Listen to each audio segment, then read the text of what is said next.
This week on NWP, a new challenger approaches.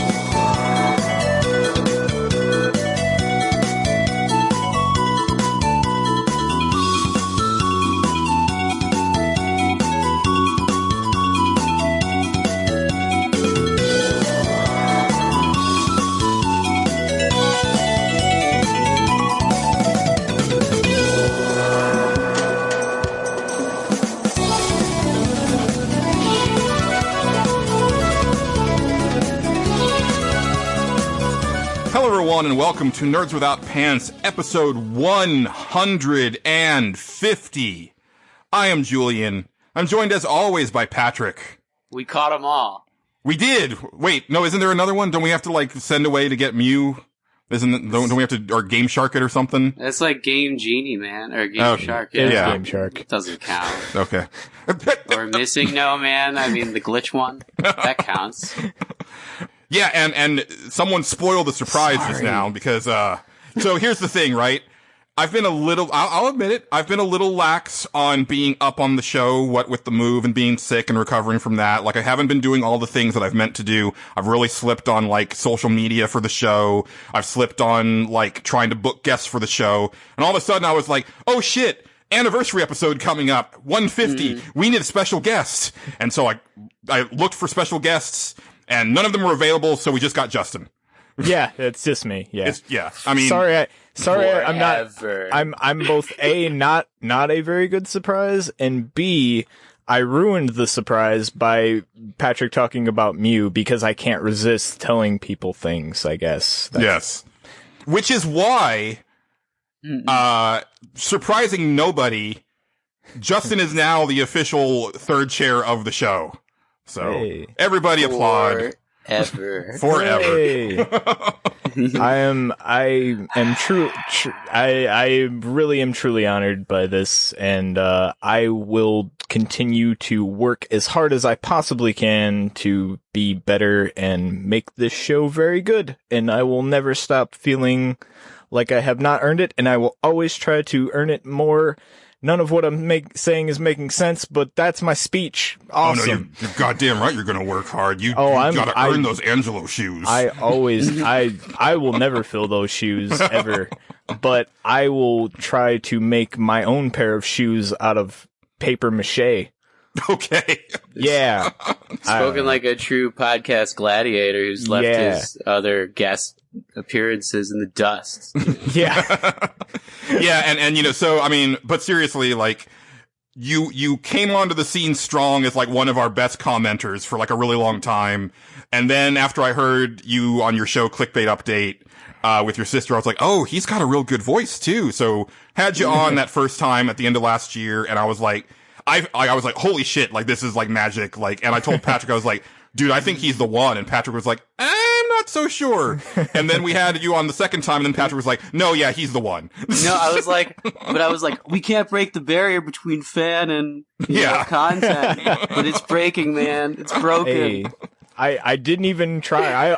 My first time being on the show, I was just like, wow, this is a really cool this is a really cool thing that I'll do one time, and I'm really happy that I did it. I got to be on one of my favorite podcasts. That's awesome. And then it snowballed from there, and I did not see it coming, and it's very cool. And like I said, I'm extremely honored, and I will do my best, damn it.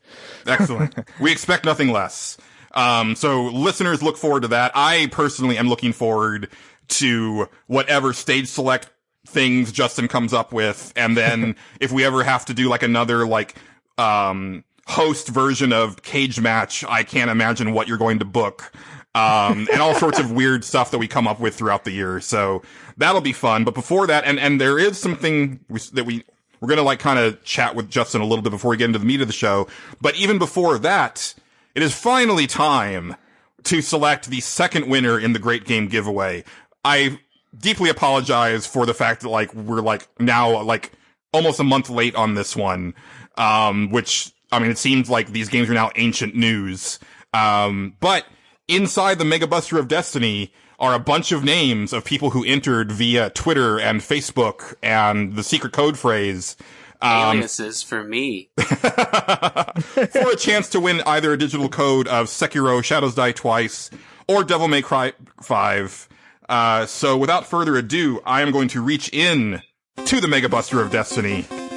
We're going to find that lucky winner who hopefully doesn't want to get this for PlayStation 4 because Sony damn fucked us. But we'll work it out. Like, if you want it for PlayStation 4, I will figure it out. Yeah, thanks, big bro. That's how much we love you. And the winner is Matt Jorgensen on Twitter at MetalMattReturns. Nice. I love Matt. Yeah, Matt is a good guy. Yeah. So Matt, I mean, I will DM you to let you know at like the day the show goes up, but also congratulations from us. And when you pick your game, definitely let us know what you're thinking. Haven't heard back from Cheyenne, who won, Resident Evil 2, but he was super stoked, very happy, and, nice. Said he was going to be like a, longtime listener of the show now, because he found us for that contest, so, and that, that's kind of the idea with this. So. Yeah, we knew how to break the algorithm as well. A little bit. Now, it is time to announce the next Great Game giveaway, but I'm making one change to how you can enter. We're going to get rid of the Facebook entry, for a couple reasons. One, Facebook isn't really seeing a lot of entries anyway. Two, the way Facebook works, I'm not getting all those notifications and people aren't remembering to let me know that they shared it on Facebook. So it's just a thing. So you will still be able to get a total of 7 entries, which is 6 regular entries and then a bonus if you do all 6. So now, when we post the show on Twitter, you can retweet it and like it. That's 2 entries right there. Then you send us the secret code phrase. That's a 3rd entry. You do that for each of the 2 episodes in the month, and then that'll get you the 7th bonus entry. And just would like to point out, Matt Jorgensen is the 2nd winner, and he's also a winner who got the bonus.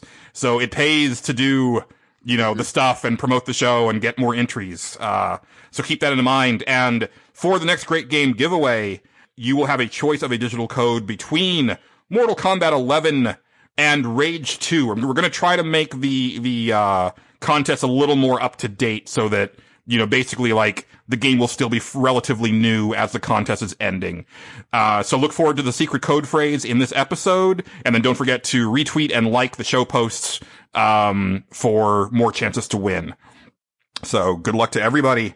And then before we get into stage select, Justin, well, you've listened to all the episodes, so Yes. The very, very first episode of Nerds Without Pants was called Secret Origins, and the topic of the show was kind of just the 3 hosts kind of revealing how they got into video games and, why they're still into video games today. Now we've had you on a few times, but we've had you on for kind of specialized things. Mm-hmm. So I thought it'd be great to take a few minutes to kind of just let us know more about the ham. All right. So why don't you lay that on us? I will try my best. I got into video games when I was very young. I got the original NES for Christmas. Can I just one thing? Can I just ask how old you are, because I cannot tell. You could be my age. You could be Patrick's age. You could be younger than Pat. I cannot tell. I just turned 33. Okay. So yes. Yeah, I just, the beard throws everyone off. I no longer get ID'd for anything. Which is kind of nice, but at the same time. But yeah, no, I'm 33. Like I said, I started with the original NES. Let's see, got it for Christmas. I got a lot of weird games. Let's see, I had Mega Man 2 as one of my starters. Oh, well, yeah. Yeah, so Mega Man pretty high up on my list. But the game that really cemented it for me gaming wise was not me so much playing the game, but was actually my mom playing the game. Because when I was a kid, I was really not, I was young when I had this Nintendo, and I believe my parents actually kind of got it because my older brother didn't live with us. And so they wanted him to come over more. So what better way than to buy a Nintendo? But we got the game Maniac Mansion, and popular point and click adventure game. And this is going to come up in the stage select. I'm not spoilers ahead. I'm sorry. But watching my mom play that game really got me into video games because, like I said, I was pretty bad at them. I loved to play them, but like I could barely manage to get through the second level of Mario, much less, beat an entire game. I was not very good. I was not a Patrick, let's put it that way. Yeah, no, I'm still not. Like, but yeah. So yeah, watching her play this really got me into it. She just beat her head against that game, like night in and night out. And, it was terrifying to me. I couldn't have been older than 6. I was probably 4 years old watching her play this. And she just, like I said, beat her head against the wall. And I was terrified of the villains in the game. It's a surprisingly scary game. Yeah, very tense. Looking back on it now, it's funny. Like, I can play it myself and just kind of laugh. It was more the music of the game that scared me than anything else. So for people that don't know Maniac Mansion, there's a part in the game where like you can get captured and thrown in a dungeon, which is terrifying to me. So like you'd go into this little kitchen and then like Weird Edna is there and they're these blue things. And now looking back, it is pretty creepy, really. They're like blue alien people with sharp teeth and it's creepy as hell, and this music plays is like okay, I'm not gonna do this whole song, but and it used to scare me, and it scared me so much that I'd run into the other room and hide, and my mom would have to call me back in when they were gone, and then I'd go back in and watch, and that's kind of what got me into it. And then watching my older brother play games, like I watched my older brother like beat things in Mega Man 2 that I couldn't do at all. Right. Like I could not beat those parts, and like that was amazing to me. And that's kind of probably why I still love to watch like YouTube playthroughs of games that I'm not good at. So yeah, it takes a lot of work a lot of the time now, and you can just see somebody at the greatest and move on. I love nothing more than to like that's how the game's meant to be played. Okay, cool. Yeah, it actually makes you a lot better at it too. It's like sometimes I'm like, oh, I was stupid. I was not playing that game right. Yeah. Oh yeah. Know to use those tactics. I learned a lot about Devil May Cry recently, which we'll get more into later. But yeah, that sort of cemented it for me. And then like I would go. My uncle was kind of he was like kind of on the edge of gaming. Like he liked games, but like more sports games than anything. And like but he had a Super Nintendo, so that was cool. We didn't have that. So then, played Super Nintendo, did all this stuff, eventually convinced my parents to buy me one of those. And then I played, the sports games because my uncle would buy them for me, and I would play. And then my aunt also bought me a little game called Final Fantasy Mystic Quest, which was my very first RPG, and I had no idea what it was. I had zero clue what that game was, but I was kind of like intrigued by it because it was just like press a button and fight the guy. I didn't know how to do anything in it. I barely managed to stumble my way through like to a thing, and then I got myself stuck somewhere. I'd never beaten that game.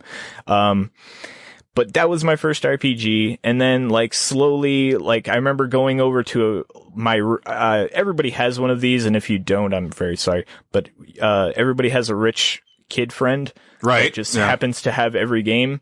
And, this kid had like every Genesis game imaginable, and like seriously just an entire wall. His dad had them all. It wasn't his, I guess, but his dad just had just walls of Genesis games and the Sega CD and all this other stuff. And I remember going over there and playing through like every Streets of Rage game. And then, and I skipped over a thing. I'm sorry.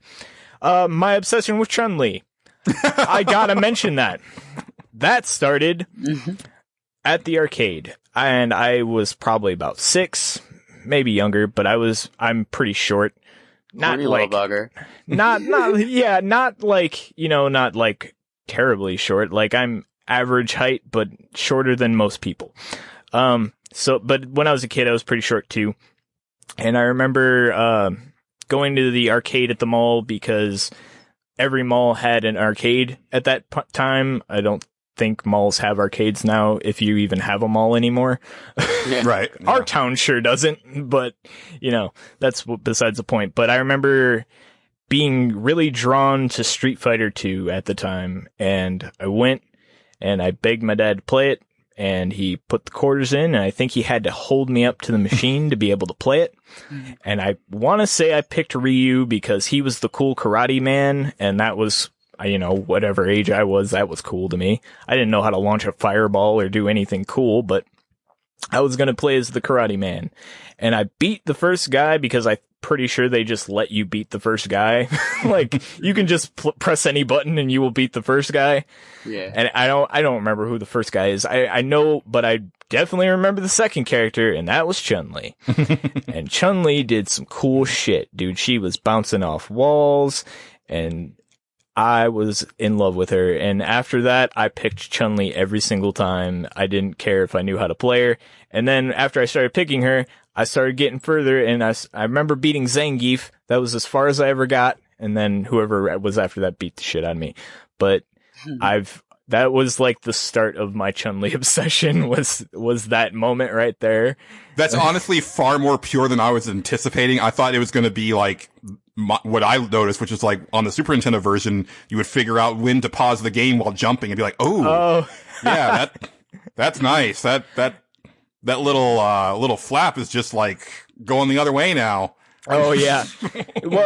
Well, I remember I definitely bought Street Fighter 2 Hyper Fighting, and I remember specifically waiting for Turbo to come out because I remember reading in EGM, because that was another thing. I would just beg my parents for video game magazines all the time. Every time we went to the grocery store, that was how they shut me up, I guess. Same.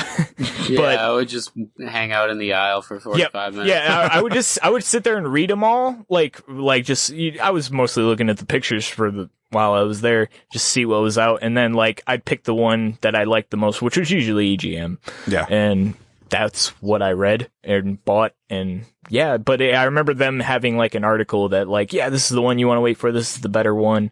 And I was like, cool. And also I think EGM cussed, which was really cool to me at the time. I think they had cuss words in it. I'm probably I mean, they might have had ass in there, but it was a pretty tame magazine. Ass at that time in my life was extreme. Okay, that's true. Was super hardcore for me. No, you're right. So yeah, that was super awesome. I would be shocked if they said the F word or anything like that in that magazine. But ass would be this game kicks ass. I'd be like, oh my god, I can't show my parents this. They'll never buy it for me, but it's awesome to me. That was also kind of just video games in general back then, right? That 90s. Yeah. Was just, I mean, the magazines were lousy with it, every damn ad, let's make this as gross and extreme as we can, and, we're gonna use, bad language even if it's just, bleeped out, because that's hardcore and extreme. Hell extreme. Yeah. Everything was extreme and Mountain Dewed up. That was how it worked. And then that 90s font, the white, scratchy font that was in everything. Oh, yeah. Oh, yeah. Now beeping out anything is funny. I don't know any time where it's oh. Right. Well, Justin, before we move on, so what was the thing where you moved from, this is your, a childhood thing to, oh, this is actually, a really important thing that's going to be sticking with me forever? It happened, all right, I'm gonna get some, I guess, maybe some heat. Not really, but my favorite game of all time, Final Fantasy VII, that was when it happened. When I played that game, that, for whatever reason, was this is awesome, and I love everything about video games. I've actually been kind of revisiting it a little bit since it's just recently been re-released, or released again for the 100th time or whatever on Xbox and Switch and all that stuff. I got it for Xbox One. What's the definitive edition? I don't know, actually, but I've played them all. Xbox One and PS4 are about the same, and I think those are the best versions. Graphically and feature, and also achievements and trophies. Yeah. Like the Switch one, it's I mean, it's fun that you can play it on the go, but also there's no trophies or achievements, and it doesn't look as good. I've bought Final Fantasy VII innumerable times now, and I will probably buy it more. I know it's it's kind of that game that's like, it's not as good as 6, and I'll agree with you. It's not as good as 6, but it is a very important game to Justin Ham, and it really meant the world to me. Like, that was like when I started connecting with people at school, because like I would take in the 2 strategy guides, the official strategy guide and the little, I can't remember. It wasn't Prima, but there was like this underground strategy guide it was like the Edgelord one. And was it the Brady Games one? It might have been. The Brady Games one was the shit. Like, the Prima one was the one with the white cover. Yes. And it was like very well put together. But the Brady Games one was like, it was almost like Die Hard Game Fan, where it was like, we're just going to overload you with images. Yeah. That was it. Yep. That was the one. I had both of those, and I would just compare and contrast them all the time, because they both had different strategies for both things. Mm-hmm. So, and also the Prima one was terrible at spoiling the game for you. So like, me and my friend like kind of coexisted on that game the first time around, because I didn't own the game, he did. Mm-hmm. So I bought the strategy guides, he owned the game, so I was just in charge of telling him what to do at all times, and then, which is stupid, but that's what we did. And yeah, like, we beat the game before we ever got the strategy guides, and then we went back and played it again, and yeah, but that, like, taking those to school, like, kids would go, "Oh, you're into that game too?" And I'd be like, "Yeah," and we'd have these conversations like that, and that was really cool to me, and I loved that game, and I still love that game. And now I'm gonna go back and play it on Xbox One and, like, try to play it from memory and see how much of the strategy guide I remember. If I can still beat Emerald and Ruby Weapon, I'm good. I've beaten them. That game is not complete to me until I beat those 2, so. Oh, I've never even come close. Yeah, really? I think I've only done Ruby. But... Really? Man, I've beaten them both multiple times. It takes a little bit of grinding, a little bit of luck, and you just have to have the right stuff at the right time. I've beaten them both. I think that is a claim to fame that I should have probably bragged about in that one episode, but I didn't. I beat them both within an hour, like, of each other. Like, within 1 hour, I beat both bosses. Yeah, I beat Emerald Weapon, and then immediately I beat Ruby Weapon, because you only need one guy to beat him. And I beat Ruby Weapon, and then went and immediately got the Master Materia, and went and beat Emerald Weapon, like, right in a row. So that was pretty cool. Nice. The next time that I play that game, I'm going to try to do the whole Chocobo thing and get Knights of the Round, because I've only ever seen it in person once. There was a customer at Game Fellows who was like, his mom wouldn't let him have a PlayStation, but he bought a memory card from us, and he would just like pay to like $1 to play Final Fantasy VII, because we had demo unit set up. Yep. And we would put his memory card in, and he got all the way through Final Fantasy VII at our damn store, and then he got Knights of the Round, and he did it like when I was in the store. I was like, that is a really awesome spell. I don't know if it's worth all that work, but holy crap. Well, you can cheese it a little bit. The way I used to do it when I was a kid is I would go in, so you have to mate them, right? You have to mate the chocobos, and you have to get, chocobos, chocobos. You may hear me mispronounce the word chocobo. It's because I had a friend that used to say chockaboo, and for whatever reason, he said it so much, it rubbed off on me, and that's the first thing that comes to my brain, and then I have to correct it. So I apologize in advance if I ever do that. I know I'm wrong. Just say something. It's cool. But yeah, you can cheese it a little bit. When you breed them, if you don't get the result you want, like, make sure you save outside. Just reset it and try it again. Don't live with the results. Just keep doing that. I used to do that as a kid, but then again, I didn't have anything better to do, and now I probably be like, that's a waste of time. We'll just go get them to be good racers or whatever. That's the way that they say that you should win at like any like gambling game in RPGs too. Is like if you have to like win a slot machine for something that you need, you just like save and then go do the thing, and then if it doesn't work, just reload and keep on doing it until you get the thing. Eventually the RNG will hit. You don't have to put yourself in real hell. Yeah.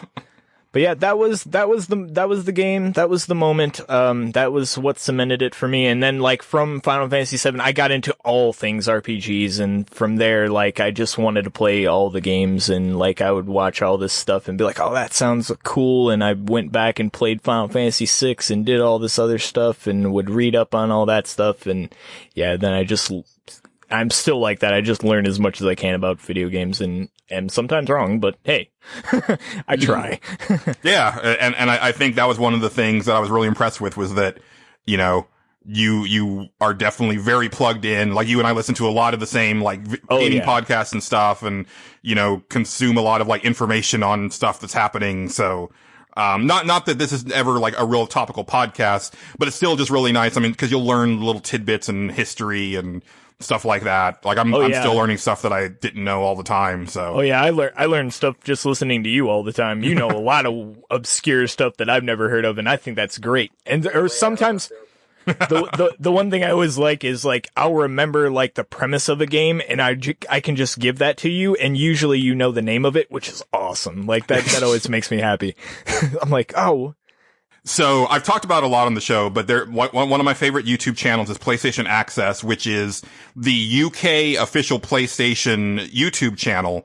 But Rob Pearson does his Friday feature every Friday, and it's usually a list, but there was one where he was talking about like demos that he played where he played the hell out of the demo but never bought the game. And then one of them he was like, I don't remember the name of the game. It was an arena-based fighting game and you ran around and it was kind of an overhead view and you threw like these giant fireballs and I was like, Destrega. Oh yeah, I played Destrega. Yeah, I remember that game. It's like I had it within like the second sentence that he gave. Like, oh yeah, yeah. Nice. It's like nobody knows Destrega. I'm surprised you knew Destrega. There's now like a game where you win money for that. Right? I used to live at the rental store and would just rent everything. Like there would just be the most obscure things and I would just rent them. Like, that's how half the time I know the premise of the game, but I can't remember the name of it for anything. Right, you're just like consuming them so quickly. Yeah. Yeah. Well, excellent. That is Justin Ham, ladies and gentlemen. I'm sure you'll learn more soon, I guess. Yes, because if anything, if you been listening to the show for a long time, you know that we tend to overshare, so that's going to happen. Absolutely. But for now, we'll go ahead and hop into the stage select.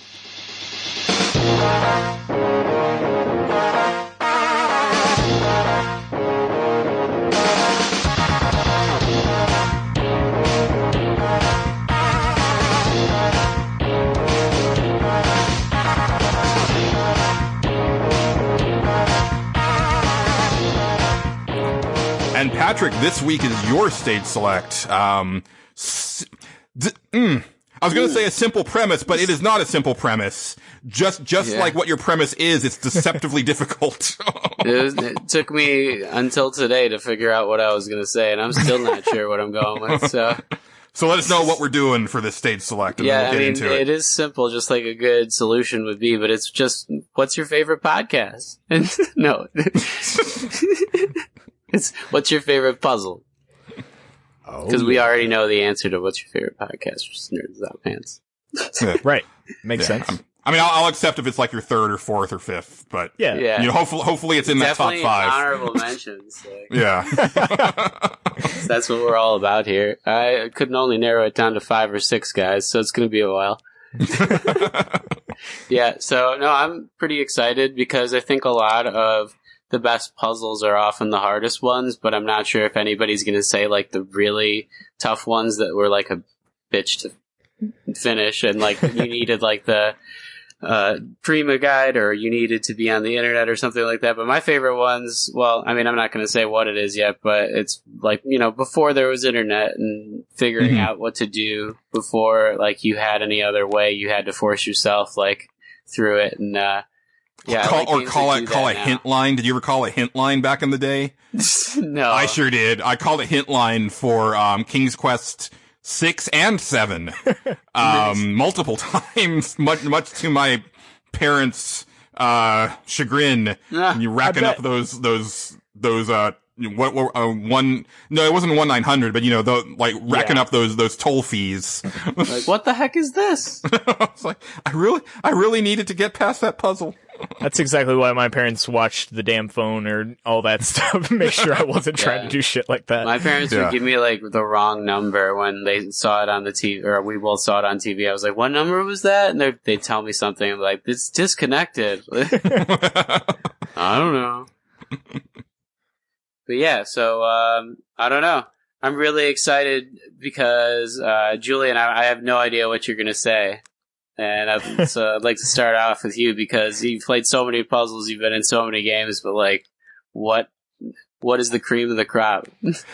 It's so hard, man, because I have played so many puzzles and I've been in so many games that it's like it all is like I will say that I remember large portions of games that I play, like, which is kind of amazing considering how many that I've played.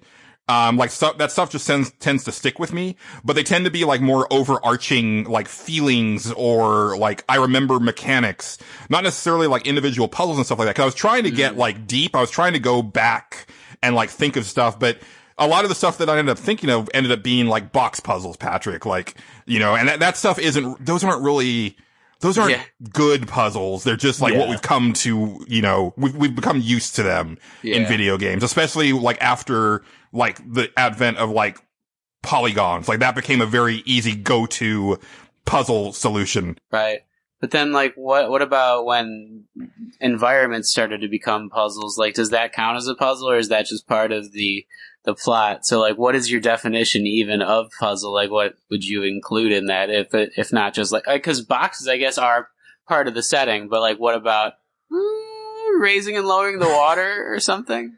I mean, I think puzzles can be very broad. You know, like I know like a lot of people were really blown away with like a lot of the stuff in Breath of the Wild because there's like a lot of things where it's like, can I do this? And then sure enough, you can, like, you know, things like if there's a lightning storm going on, you can throw a metal weapon at an enemy and then use that. It becomes a lightning rod and it electrocutes them. That's not really a puzzle, but it's neat. But so I think that it definitely has to be something that was intended to be solved. But there's many ways where those can present themselves. So there was one that was like, I was racking my brain the whole time trying to think because I was like, it was really elegant and it was like deceptively simple, which I think are some of the best puzzles where it's like one of those things where you're racking your brain for a long time. And then when you figure it out, you feel like a genius and an idiot at the same time. And I remembered it was Legend of Zelda, Link Between Worlds for the 3DS. Now, if you guys remember, like that's the one where you're able to go into paintings and you become like a 2D image of Link, and then and you move along like the surfaces. It's got to be a top 5 Zelda. Oh yeah, it's my favorite Zelda. So I don't remember the specific puzzle. There's a few places where you have to do this, but for me, it was definitely the first time. There was something that I needed that was stuck to the wall, and I could not and I think it was also like, whatever it was, like I couldn't get to it, right? But it was on the wall and I needed it. And I sat there staring at it and I was like, I went like around the rooms and I think it was like, I even went like above and I was just trying to figure out how to get this damn thing off this wall. And then I was like, I wonder, like, it'd be really cool if like, you know, you just got behind it by, you know, turning into a painting and then sliding behind it and then popping out. And then sure enough, that was the solution. And I just thought that was the most brilliant thing. But again, I felt like an idiot because it's also like very simple. Yeah, but just right before your eyes.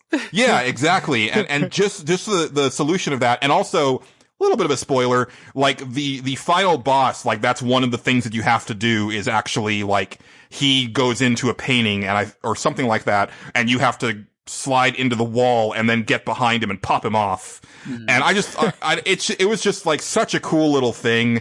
I will give us like a little shout out to a game that I haven't played, but I know that one of these Zelda games on the DS, there was like a puzzle that involved you having to close the DS.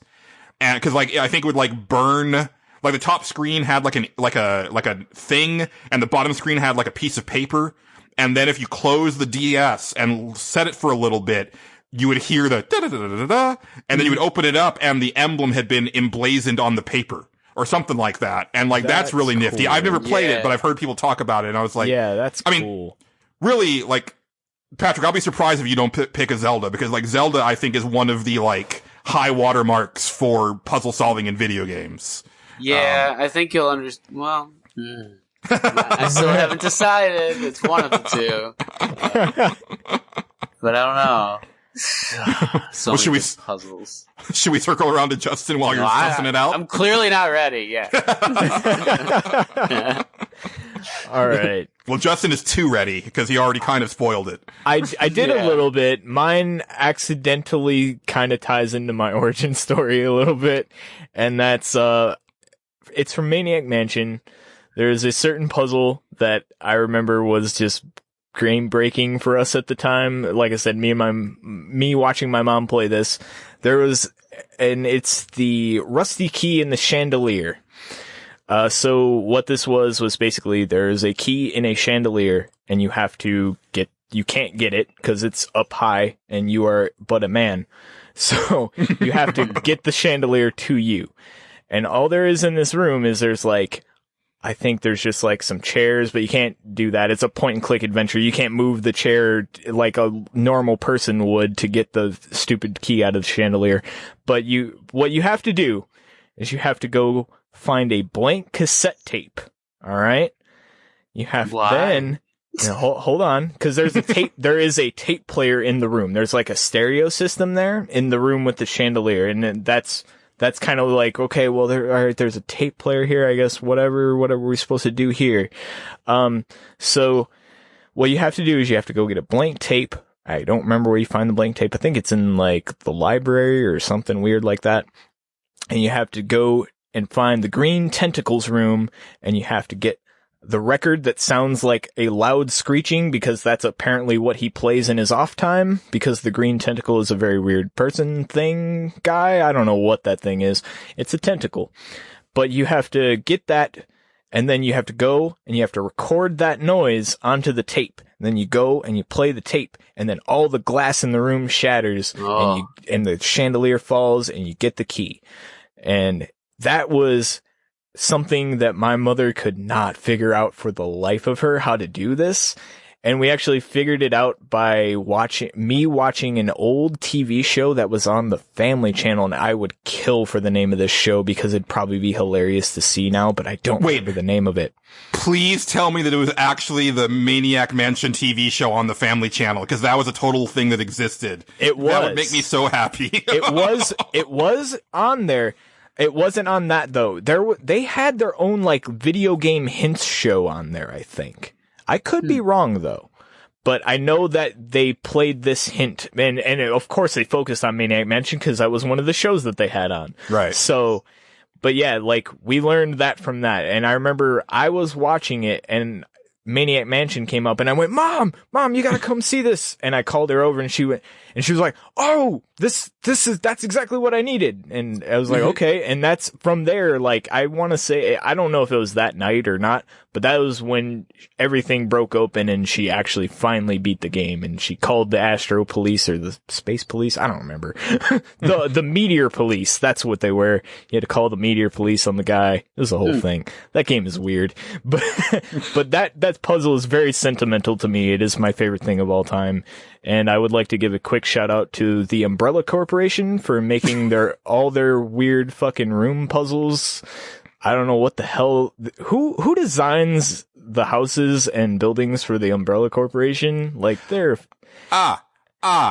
Well, so the Spencer estate. Okay. That was not designed for the Umbrella Corporation. It's just that the Spencers were quite paranoid. Right. And so that makes sense. So designed a lot of weird passageways and doors that needed to be opened with certain items. That when Umbrella came in, they were like, "Hey, we can actually use some of this stuff." And really, because the mansion is not really. It's the lab where all the dirt is being done. So the mansion isn't really a big part of Umbrella's operation anyway. Well, shout out to the Spencers then. And really I think I just always imagined how much would it suck to be a scientist that worked at that place? Fuck, I gotta go get this metal. It's all the way in this other room and I gotta that just always seemed weird to me. But anyway. I love scientists in video games. They're all like, oh, I need to make all these journal entries, rip them up, and put them all these random places throughout the lab. It's always great. Yeah. or the audio diaries. I was just going to say the audio logs, yeah. You recorded this very important part of your life, but then just left it on the floor here, and then recorded another really important part of your life, and left it on this bookshelf, like 3 rooms later. No, Justin, that's super heartwarming. I love that. But yeah. I will say that, like, I still need to figure out if my copy of Maniac Mansion is one of the early ones where you can microwave the hamster or not. Because, because, you know, animal rights or, you know, people got really uppity about the fact that you could explode a hamster in a microwave. And so they started reprinting the game where you couldn't do that anymore. And the only way to know is if, you know, you put the hamster in the microwave and if you can turn it on or not. Well, that game is on Steam now, and I think that's in that version on Steam. I want to say that the version on Steam, now I could be wrong, and if you're out there and you know better, please correct me, because I'm actually very curious. But I think the version on Steam is actually the original version, like the uncut, not anything messed with version of Maniac Mansion. And I know one fun thing about that hamster thing is that if you go and give the hamster to its owner after you microwave it, he actually kills your guy. So yeah. Maybe don't do that, or do that. It's pretty cool. That's another fun thing is like, it's actually kind of a puzzle to lose the game sometimes, just to see the interactions in it.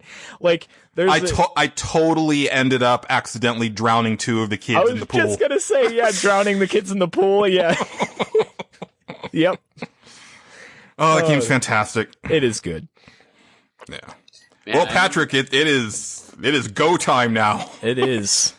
Well, yeah, no, I think I kind of have to go with one, because even though I do like, you know, Ocarina of Time's puzzles, they set the foundation more so than anything, and then like the later Zelda games, there's so many good ones that are all based on earlier ones. It's like they're all intertwined for me. I can never think of one that stands out above the rest. Right. Like, in some ways it's the worst, but in some ways the Water Temple's the best, and I'm not picking that, but like I almost did. I was gonna say, man, my favorite because it's so bad, but like it's not as bad anymore in like the 3DS version, because you don't have to pause it the whole time, but it gets a bad rap for what was like essentially one of the more groundbreaking of like the early Zelda puzzles, because you use the water levels and you have to like find a crack in a certain part of the temple that you can only get around the second time by like going up to the 3rd floor and then going around and using the entire environment to your advantage. So that's like a good honorable mention, I think, with like the dungeon as a whole, and like that was used later on in like all of the Breath of the Wild dungeons, right? Every one of the animals basically that you go into is a big puzzle in its own, right? Yeah. So I think that's really the way to go for Zelda games in the future, and it's what I want to like pump. But in the end, like something that I've always wanted to do is go to the moon. And am I about to get really excited?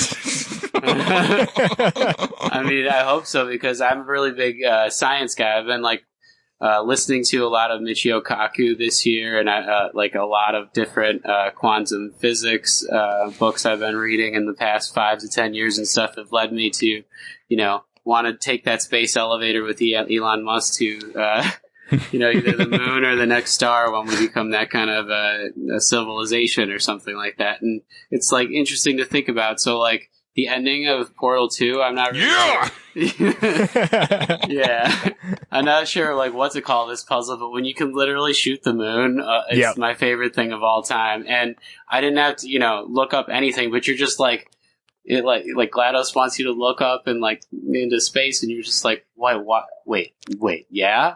Oh, I can shoot there. Is that what you, see, my thought process was, what the hell do I do here? And then I was like, wait, I wonder if, there's no freaking way. I was like, and then I was like, well, my dreams are coming true. I'm gonna shoot the moon. And then you get that wonderful, actually that was Wheatley, actually. That wasn't GLaDOS. Oh yeah. Yeah. And then of course, you know, the wonderful like regret of Wheatley with the space orb or the space core. Just one of the greatest endings of video game history. Like, yeah, so yeah, that's excellent. Because again, that's one of those things where it's like very simple, but at the same time, it's like I wouldn't be surprised if people get super stuck there, because it's like there's nothing in the game that tells you that you have that sort of range on the portal gun.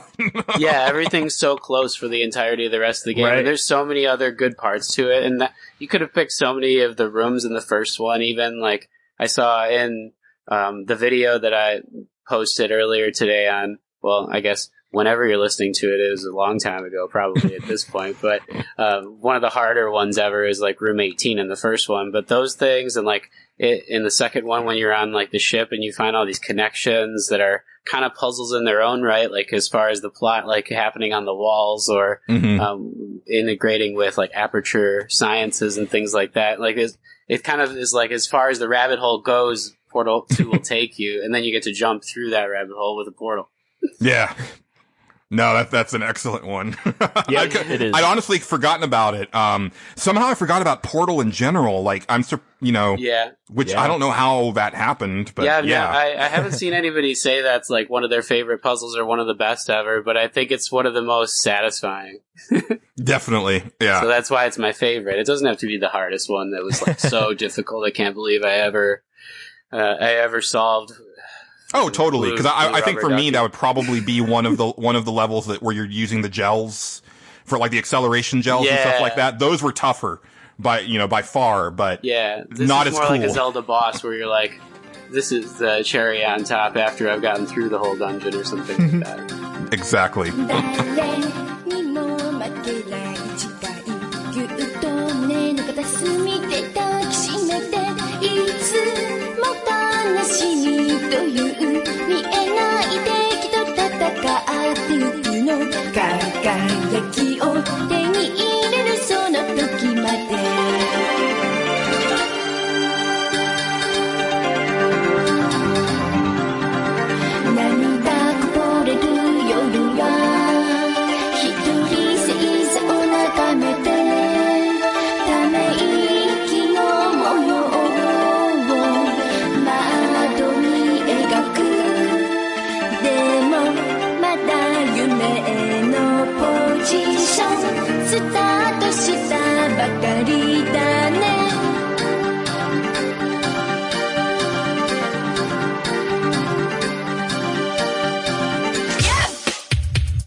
Well,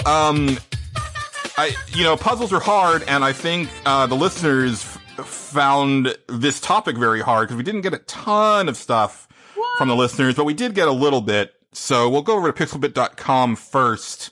I will take the first one from Mr. Joe Step, aka Super Step, on the website, who says, I don't know, The Witness? To be honest, I mostly find puzzles to be in the way of action in most games. So I'll just throw in a game I'm playing and enjoying that happens to be all puzzles. Which honestly, I mean, wasn't that kind of the genesis for this topic, Patrick? Because I know that you had started playing The Witness, because it was a free PS Plus game recently. Right, and I haven't gotten further in it because I was just like, all of these are pretty similar to each other, and they're getting pretty difficult. I'm not really sure if like I want to follow these lines in these squares over and over again, but I did hear that it does end pretty awesome, and it said spoilers on the article I was like looking at for research for this stage select. And then they show a picture of the spoiler, so like I kind of know what happens. It's like, come on, I'm going through the whole thing, and I read the spoiler, but on top of that was the picture already. I'm sorry that happened. Yeah, so like it ends well. Fair enough. I do want to say that I absolutely agree with him, actually. Like, I'm kind of in the mood for a puzzly game, or I'm not in the mood for it. And when they throw it into my action game, I'm like, I don't want to do this right now. I don't want to think about things. I just want to hit stuff with swords. I mean, I feel that we're getting to a point where puzzles aren't as much of a thing in video games anymore. I don't... Yeah. like, games now are either, like, really meant to be finished. Yes. Or they're meant to be struggled against, like, you know, From stuff. You know, like, From doesn't really have, like, there's not really puzzles that I've seen in, like, the Dark Souls games or Bloodborne. The puzzle is figuring out how to make it through the game and persevere against the enemies. Right. So I kind of miss that. I will say that, like, you know, like, the first... Let me devil's advocate with you for 1 second. There is, like, one additional thing that you can make happen to get to the final boss in Bloodborne that's like you don't really know the puzzle's even there. But that's with the umbilical cords, but that's more of like I don't know if I would even call that a puzzle, more of just like a like kind of an esoteric collection. Yeah, it's sort of like, it kind of reminds me of like the first couple Silent Hill games where there was always like this one item that you would find in your inventory that you didn't know what the hell it was for, but it was for this one specific thing. And if you didn't have, if like, you could use the item like any time, but if you did, then you didn't have it for this one specific moment. Dude, Silent Hill was so cool in how it did some of that stuff. Like, how it gave you endings was like a weird, almost like a puzzle in itself, like how to get the ending. Because like, there were certain things that determined it, like in Silent Hill 2, if you like looked at the picture or something like that, if you healed yourself, like as soon as you got hit, you would get the ending where James doesn't kill himself. Spoilers for Silent Hill 2. But if you look at the knife in his inventory too much, then he ends up killing himself. Like no matter what you do. That's so cool. Like it's stuff you would not think about because it just sends these invisible signals to the game. That is so cool. I always love that. And also in Silent Hill 3 has one of my favorite puzzles where you have to like burn an animal liver to some painting or something like that. That one always was pretty funny to me. Yeah. I will say, just to circle back to, you know, what you were saying, Justin, and also, Superstep, is that some games it definitely feels really out of place. Like I know, like Devil May Cry 1, you know, that was still supposed to be like a Resident Evil game that they changed and repurposed. And so it feels out of place in that particular game. So I get that, but you know, sometimes I like to break up the action. Like I think a lot of the Legacy of Kain games, like the Soul Reaver games, and especially Legacy of Kain Defiance, are really great about action, and then mind-bending puzzle. Right. You know, and then action, and mind-bending puzzle, and it's very nice, like, ebb and flow. So it's a really good sense of pacing, and I really appreciated that in those games. Patrick, why don't you take the next one over at Pixelbit from Xrian? Yeah, Xrian starts off with a good listener cage match, actually, which is after he congratulates us on a great show, which thank you very much. We'd love to hear your good feedback only.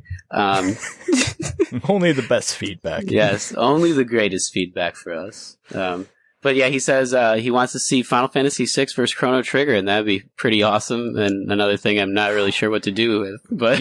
Man, you got to book that. You got to do some long-term booking on that one. You got to save that for down the line. Yeah, that's a main event status one right there. That's WrestleMania 1. That's Andre versus Hulk Hogan is what that is right there. We can't. Yeah, we need to do a cage match blowout show where it's like the fifth one. You know, the fifth cage match. Yeah, and it's all cage match. We just book them right in a row. Like we have an undercard and everything. All right, I like this idea. One episode we'll do that terrible main event from the movie Ready to Rumble, where it's like 3 cages on top of each other. Yes. Nice. Mick Foley's in one of them. But yeah, okay, so for stage select, he also says the answer is definitely The Witness, which I've raved on here about before. So I add something different.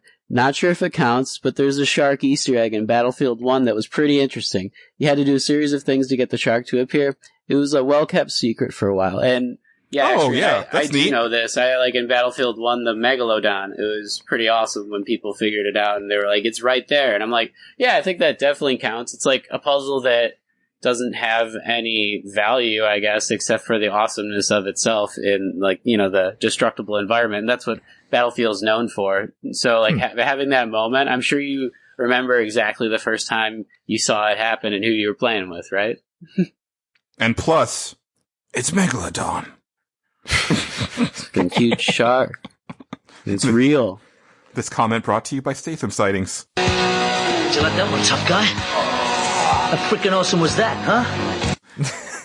Oh shit! What's that from? From The Meg.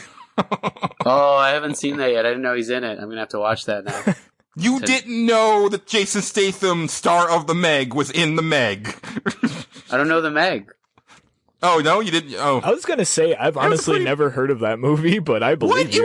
It was so like over advertised last year. Like it was all over the place. It should be noted that I don't watch a lot of TV. I just play a lot of video games. Yeah, when I watch TV, it's on demand, so like I don't get most stuff like that. But I mean, YouTube and splash pages. I mean, they marketed that thing hard. So it's one of the most popular movies on Xfinity right now, and I saw the cover, but it's just this humongous. It's just a shark. There you go. Yeah, I wasn't even sure it was a shark or like it just looked like this huge monster coming out of the water. So yeah, I guess it's Megalodon. There you go. I was like, I thought there was a little girl in there. I was like, that's Meg. Oh, shut up, Meg. Yeah, exactly. I have too much Family Guy in me.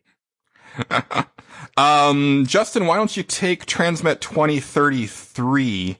All right. And I guess I will read the riddle after you read it, just so that we can. Okay, that sounds good, because that riddle is pretty cool. All right, so Transmet 2033 says, the Jindosh riddle in Dishonored 2. Look at the above link to see the riddle. The entire Which we will read. Yes, we will read. The entire level is based around this riddle. Your task is to solve the riddle, which is randomized for each playthrough. The idea is that you are going to go out into the level and find the character who knows the answer. Or you can sit down and solve the riddle yourself and bypass the entire level. Oh, that's pretty sweet. I was just gonna say, I remember reading this when he posted it. I was like, dude, that sounds awesome. Like, I've never played Dishonored. Like, that's kind of one that has escaped my grasp for a while. I guess I could go play it, but but yeah, that sounds really rad. Like, I'm into that entire idea. Yeah. So the Jindosh riddle reads as such: At the dinner party were Lady Winslow, Dr. Marcola, Countess Conti, Madame Nazio, and Baroness Finch. The women sat in a row. They all wore different colors, and Lady Winslow wore a jaunty purple hat. Dr. Marcola was at the far left, next to the guest wearing a blue jacket. The lady in red sat left of someone in green. I remember that red outfit because the woman spilled her whiskey all over it. The traveler from Dabkova, Dabokva was dressed entirely in white. When one of the dinner guests bragged about her snuff tin, the woman next to her said they were a refiner in Dabkova, where she lived. So Countess Conti showed off a prize war medal, at which the lady from Freyport scoffed, saying it was no match for her ring. Someone else carried a valuable bird pendant, and when she saw it, the visitor from Dunwall next to her almost spilled her neighbor's absinthe. Baroness Finch raised her rum and toast. The lady from Karnaka, full of wine, jumped up onto the table, falling onto the guests in the center seat, spilling the poor woman's beer. Then Madame Natsuo captivated them all with a story about her wild youth in Bailton. In the morning, there were 4 heirlooms under the table: the snuff tin, diamond, the ring, and the bird pendant. But who owned each? I suck at these types of puzzles, I won't lie. I was just I got lost at some point. I was like, I got no idea. If I sat there, puzzles, you gotta you gotta sit there and draw it out. Yeah. Then it becomes clear, like any good science should. I like that you can choose action and go find the guy that just tells you the answer to it, and that's pretty cool. Like, I like that idea. Yeah, that's really neat. Again, like kind of like what Justin was saying is like, I bounced off of the first Dishonored, and then the E3 demo for Dishonored 2 got me so in that I ended up buying the collector's edition, and then I played a little bit of it, but for whatever reason, I really need to like just sit down and really like try to drill into those games, because I think I would love them. Yeah. But I'm really bad at first person stealth. That's my exact hang up, is the first person stealth is just like such a thing that I'm not into. I like third person stealth a lot because I know what's going on around me, but first person like kind of does something weird to my mind and I don't like it. Yeah, it's weird you can't really see as well, but that would be nice to have a little like butterfly in real life where we could see ourselves in third person when we need to sneak around, because that's not how it is, you know? First person sneaking around in real life is really hard. That's why none of us do it. But man, just thinking about it, if we were like Uncharted style in the bushes and we could see ourselves from outside of ourselves. Okay. Yeah, but no, this is, I'm thinking about this entire level, and the designer must have been really cool dude, thinking about all these puzzles I had to do in calculus class or trigonometry that are similar, where you had a bunch of different people with certain amounts of fruits and stuff like that, or like they're getting from one side of the river to another. It's one of those like riddles that you would be asked to solve almost like in a job interview or something like that. And it's awesome that he like used that to his benefit in like the level creation and put everything together in a way where you could visualize it and solve those things much easier, like running through the level instead of just having to look at the words here, because like, man, if you just check the JPEG, it's really hard to keep track. Yeah. All right. Next up. Okay. So Justin, like now that you're on the show, so are you bookie or not? God damn it. Okay. I was going to say, all right, listen, let me clear the air here. I am way too lazy to make a second account on anything. Nice. This bookie is their own person. Cool. And I really love the way they make comments. So while I may be here now, not leaving comments on Pixelbit, I feel like this person is going to have to take over where I left off. So that's pretty great. I'm glad they're around. I think Bookie, you were officially the spiritual successor to Tyrone Swift. You have done it. You're doing something good. I read these comments and I was like, yep, I'm glad this guy's around. This is good. Couldn't get the license to Tyrone 2, but Bookie will be good in its own franchise. Bookie's good enough. Yeah. Bookie is the blood-stained ritual of the night to Castlevania Symphony of the Night. Yeah. When you said Bookie, it made me think, oh, maybe this is Mookie Betts, like the baseball player, and change his name Bookie Metz. I was like, we got real famous people trying to win these games. Gotta get all those entries in, guys. Well, we're always happy to have a new commenter on the show. I really appreciate that, especially if you take the time to, you know, set up an account at Pixelbit, because I know it can be a little difficult sometimes, just because Nick is so busy and stuff. But Bookie says, favorite puzzle? Any puzzle where the solution is to re-enter the door you seemingly just came from. Take that, spatiality. Favorite puzzle maker? Zachtronics. I don't know how Zach makes a living making obtuse programmic puzzles fun, but by God, somehow they've done it. And I'll be honest, Bookie, I had never heard of Zachtronics, and I just looked up Zachtronics, and I've also never heard of their games. But they just sound smart. They made, Julian, you listened to Giant Bomb. They made Exopunks. The game, I want to say Vinny played, and I believe Jeff played it as well. But it's okay, like, I've heard them talk about it, but yeah, it's like the game where you're using programming language to like order pizza or whatever. That's Zachtronics. I had to look it up myself actually, and I was like, oh yeah, okay. And those games sound way too smart for my ass. So they'll probably teach you. They'll make you that smart. You don't know me that well, apparently, because no, they won't.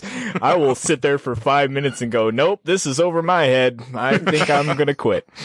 Yeah, that happens. We all get frustrated. That's why we're here for you. I'm glad somebody is, Patrick. We're going to get to know you. We will. That sounds very intimate. Getting to know you, getting to know all about you. Patrick, why don't you take this last one from Fire in the Hole over at Pixelbit, sir? Well, I'm only seeing an entry from F1R3. You're right. You're right. Go on. Okay.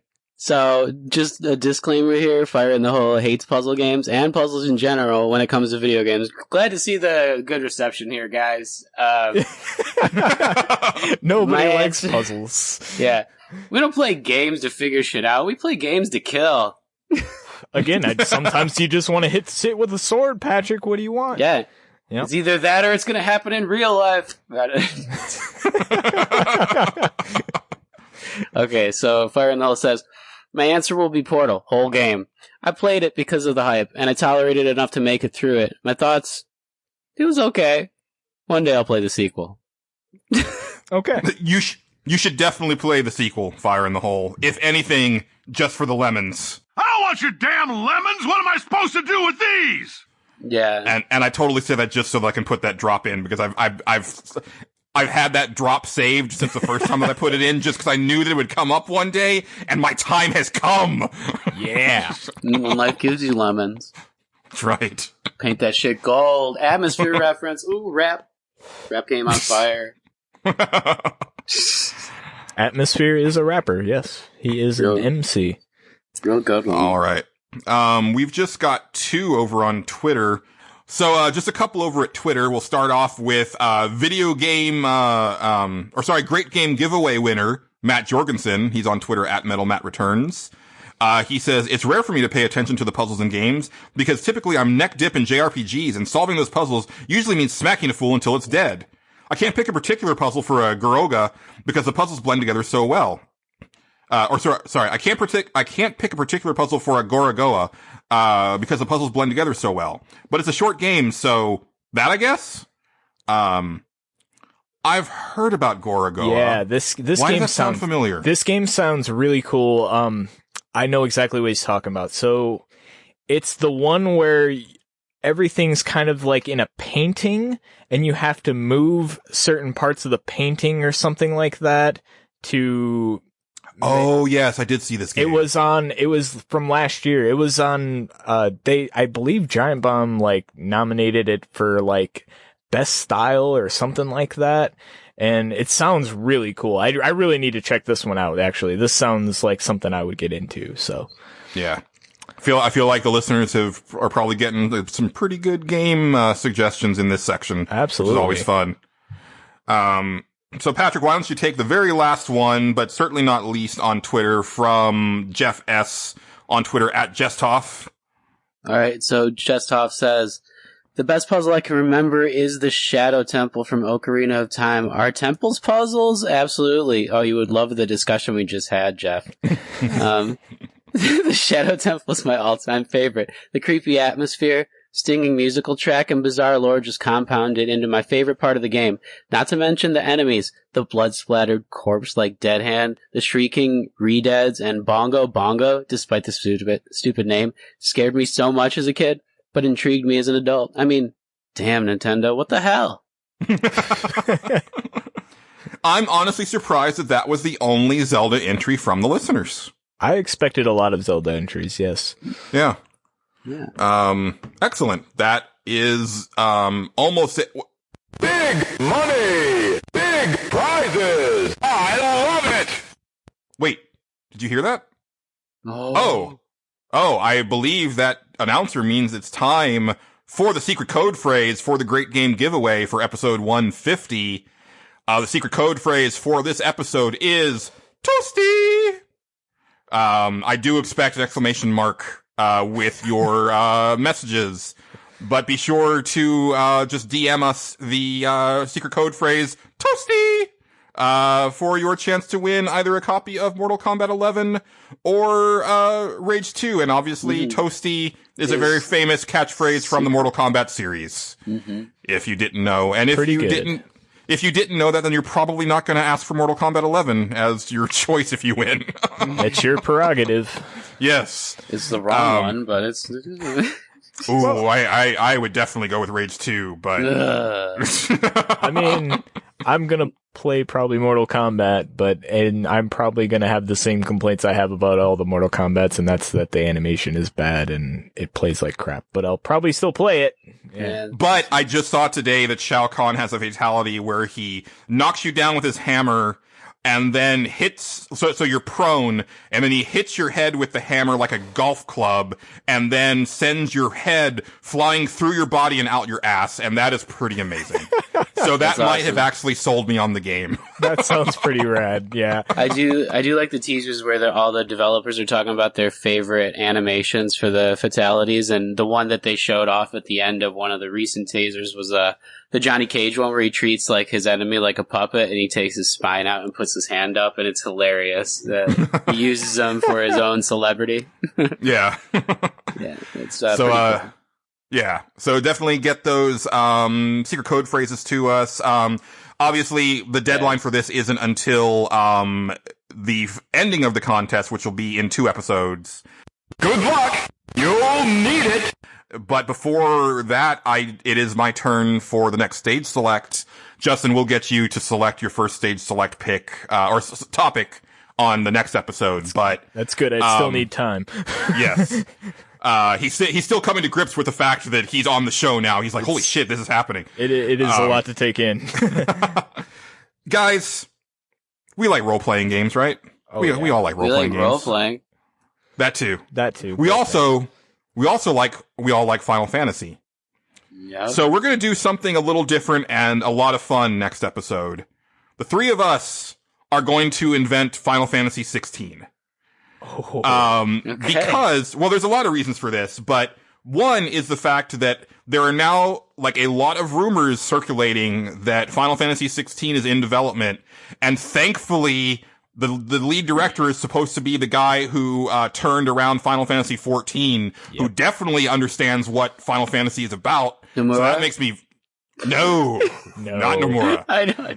Keep him away from it. Keep him away. The love of God. I know. Yes. That's the one thing I'll always remember from this show. Just leave him on. If you only carry away one thing from this entire series, Julian wants Nomura away from Final Fantasy.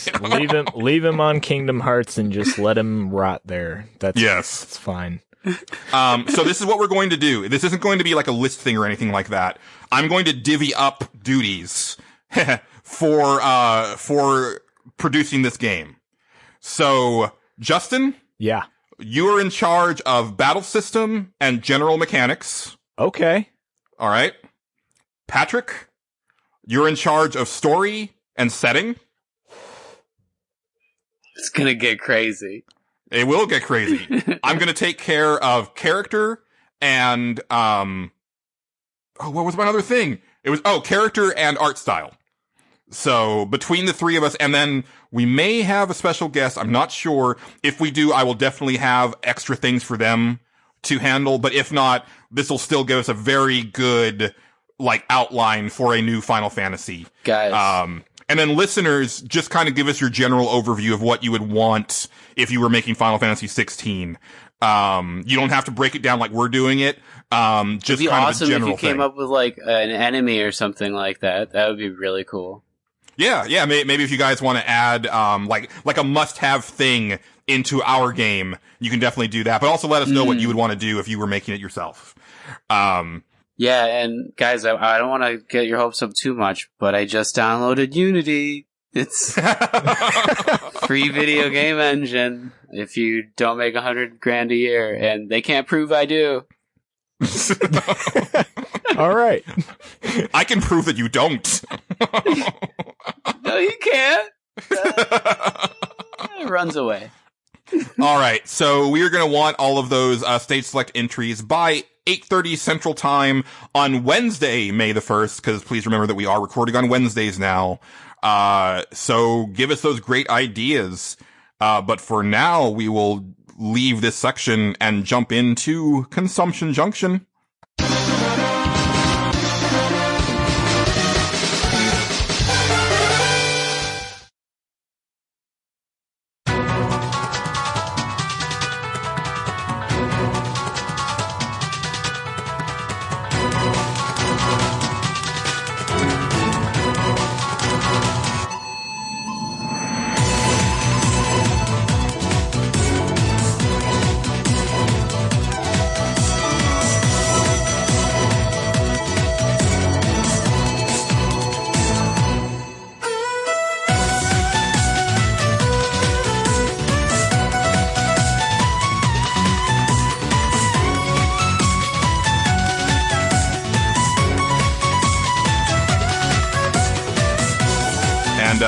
Justin, you're in the hot seat again simply because it's been, like, we haven't seen you in a while, and also I think you might be the only person who's done anything, like, like semi-recent. I have played a recent game that I'll talk about, but, Yeah. So yeah, I played a lot of shit recently, so bear with me here. One thing I have been playing in between all those games, I've been playing a lot of Magic the Gathering. I'm not going to talk about the game itself, but I do want to tell people out there that the arena thing that I've been playing Magic the Gathering is free. It's on the computer. It works very good. If you've never played Magic the Gathering before, give that a shot. It's actually pretty decent. It will teach you the game. I promise Magic the Gathering is not as complex or complicated as you think it is. Once you get the simple stuff down, it's pretty easy. And that's all I'm going to say about that. So give that a try if you've ever been interested. Let's see. Another thing, and that I'm only going to touch on because I talk about this a lot on my podcast, which is called Clickbait Update. I guess that's my other podcast now. I have to get used to that. So, The Sims 4. I played a lot of The Sims 4. And okay, I have heard stories on clickbait. Yes, there are many stories there will probably be a few more on our next episode. But yeah, so I'll talk more about the video game stuff here because, see, that's where I can do that. I can't do that with my sister. She doesn't know shit about video games. So here we go. So like Sims 4 is kind of like Julian's Julian plays Diablo 3 to get kind of like it as an escape game. And like me, I've been kind of going through some weird stuff as of late with my going blind kind of thing. So I've kind of, to cope with that, I've just been kind of escaping in the realm of other people's fake lives in The Sims 4. And yeah, that's what I like about it. I like your logic there. Yeah, that's exactly it. So like video game stuff about this, I'm not a big fan of like the most recent expansion. And I say expansion because there's a difference between expansions and game packs. Yeah, it's stupid. Expansions like add like whole mechanics. The most recent expansions get famous, which your Sims get famous, and it's really fucking annoying because if they get famous, then they get these fans, and those fans follow them everywhere. And then your other Sims that aren't famous can't introduce themselves to those Sims, even though I made those fucking Sims to introduce themselves to those fucking Sims. And it's a whole thing. It pisses me off. Fans, damn. Yeah. Yeah, then there's the most recent game pack, which is called Strangerville, and I think these are really dumb and stupid, and I hate them. They don't add really anything. They add like a story mechanic, but I make my own story in The Sims. That's what I thought the game was, so I don't need that shit. It just adds like a weird alien storyline. It's stupid. I don't like it. But I keep adding mods, and I know a lot about women's fashion now, like more than I ever more than I should know ever. So I guess that's a thing. I mean, does this mean that I need to move you on to like character designs for the Final Fantasy thing? Because you can just be our Nomura. I'll throw that out. I will maybe add one less belt than what he does. I will try to make not as many dresses made out of belts. Throw that in there. I don't know. But anyway, another game I played that I'm only going to touch on, and I'm going to kind of trash it a little bit. Dead or Alive 6. Don't fucking play Dead or Alive 6. Well, you can play it. It's fine. But Chun-Li's not in it. Yeah. No, they have discount Chun-Li and Li Fong or whatever, and she's not Chun-Li. Come on.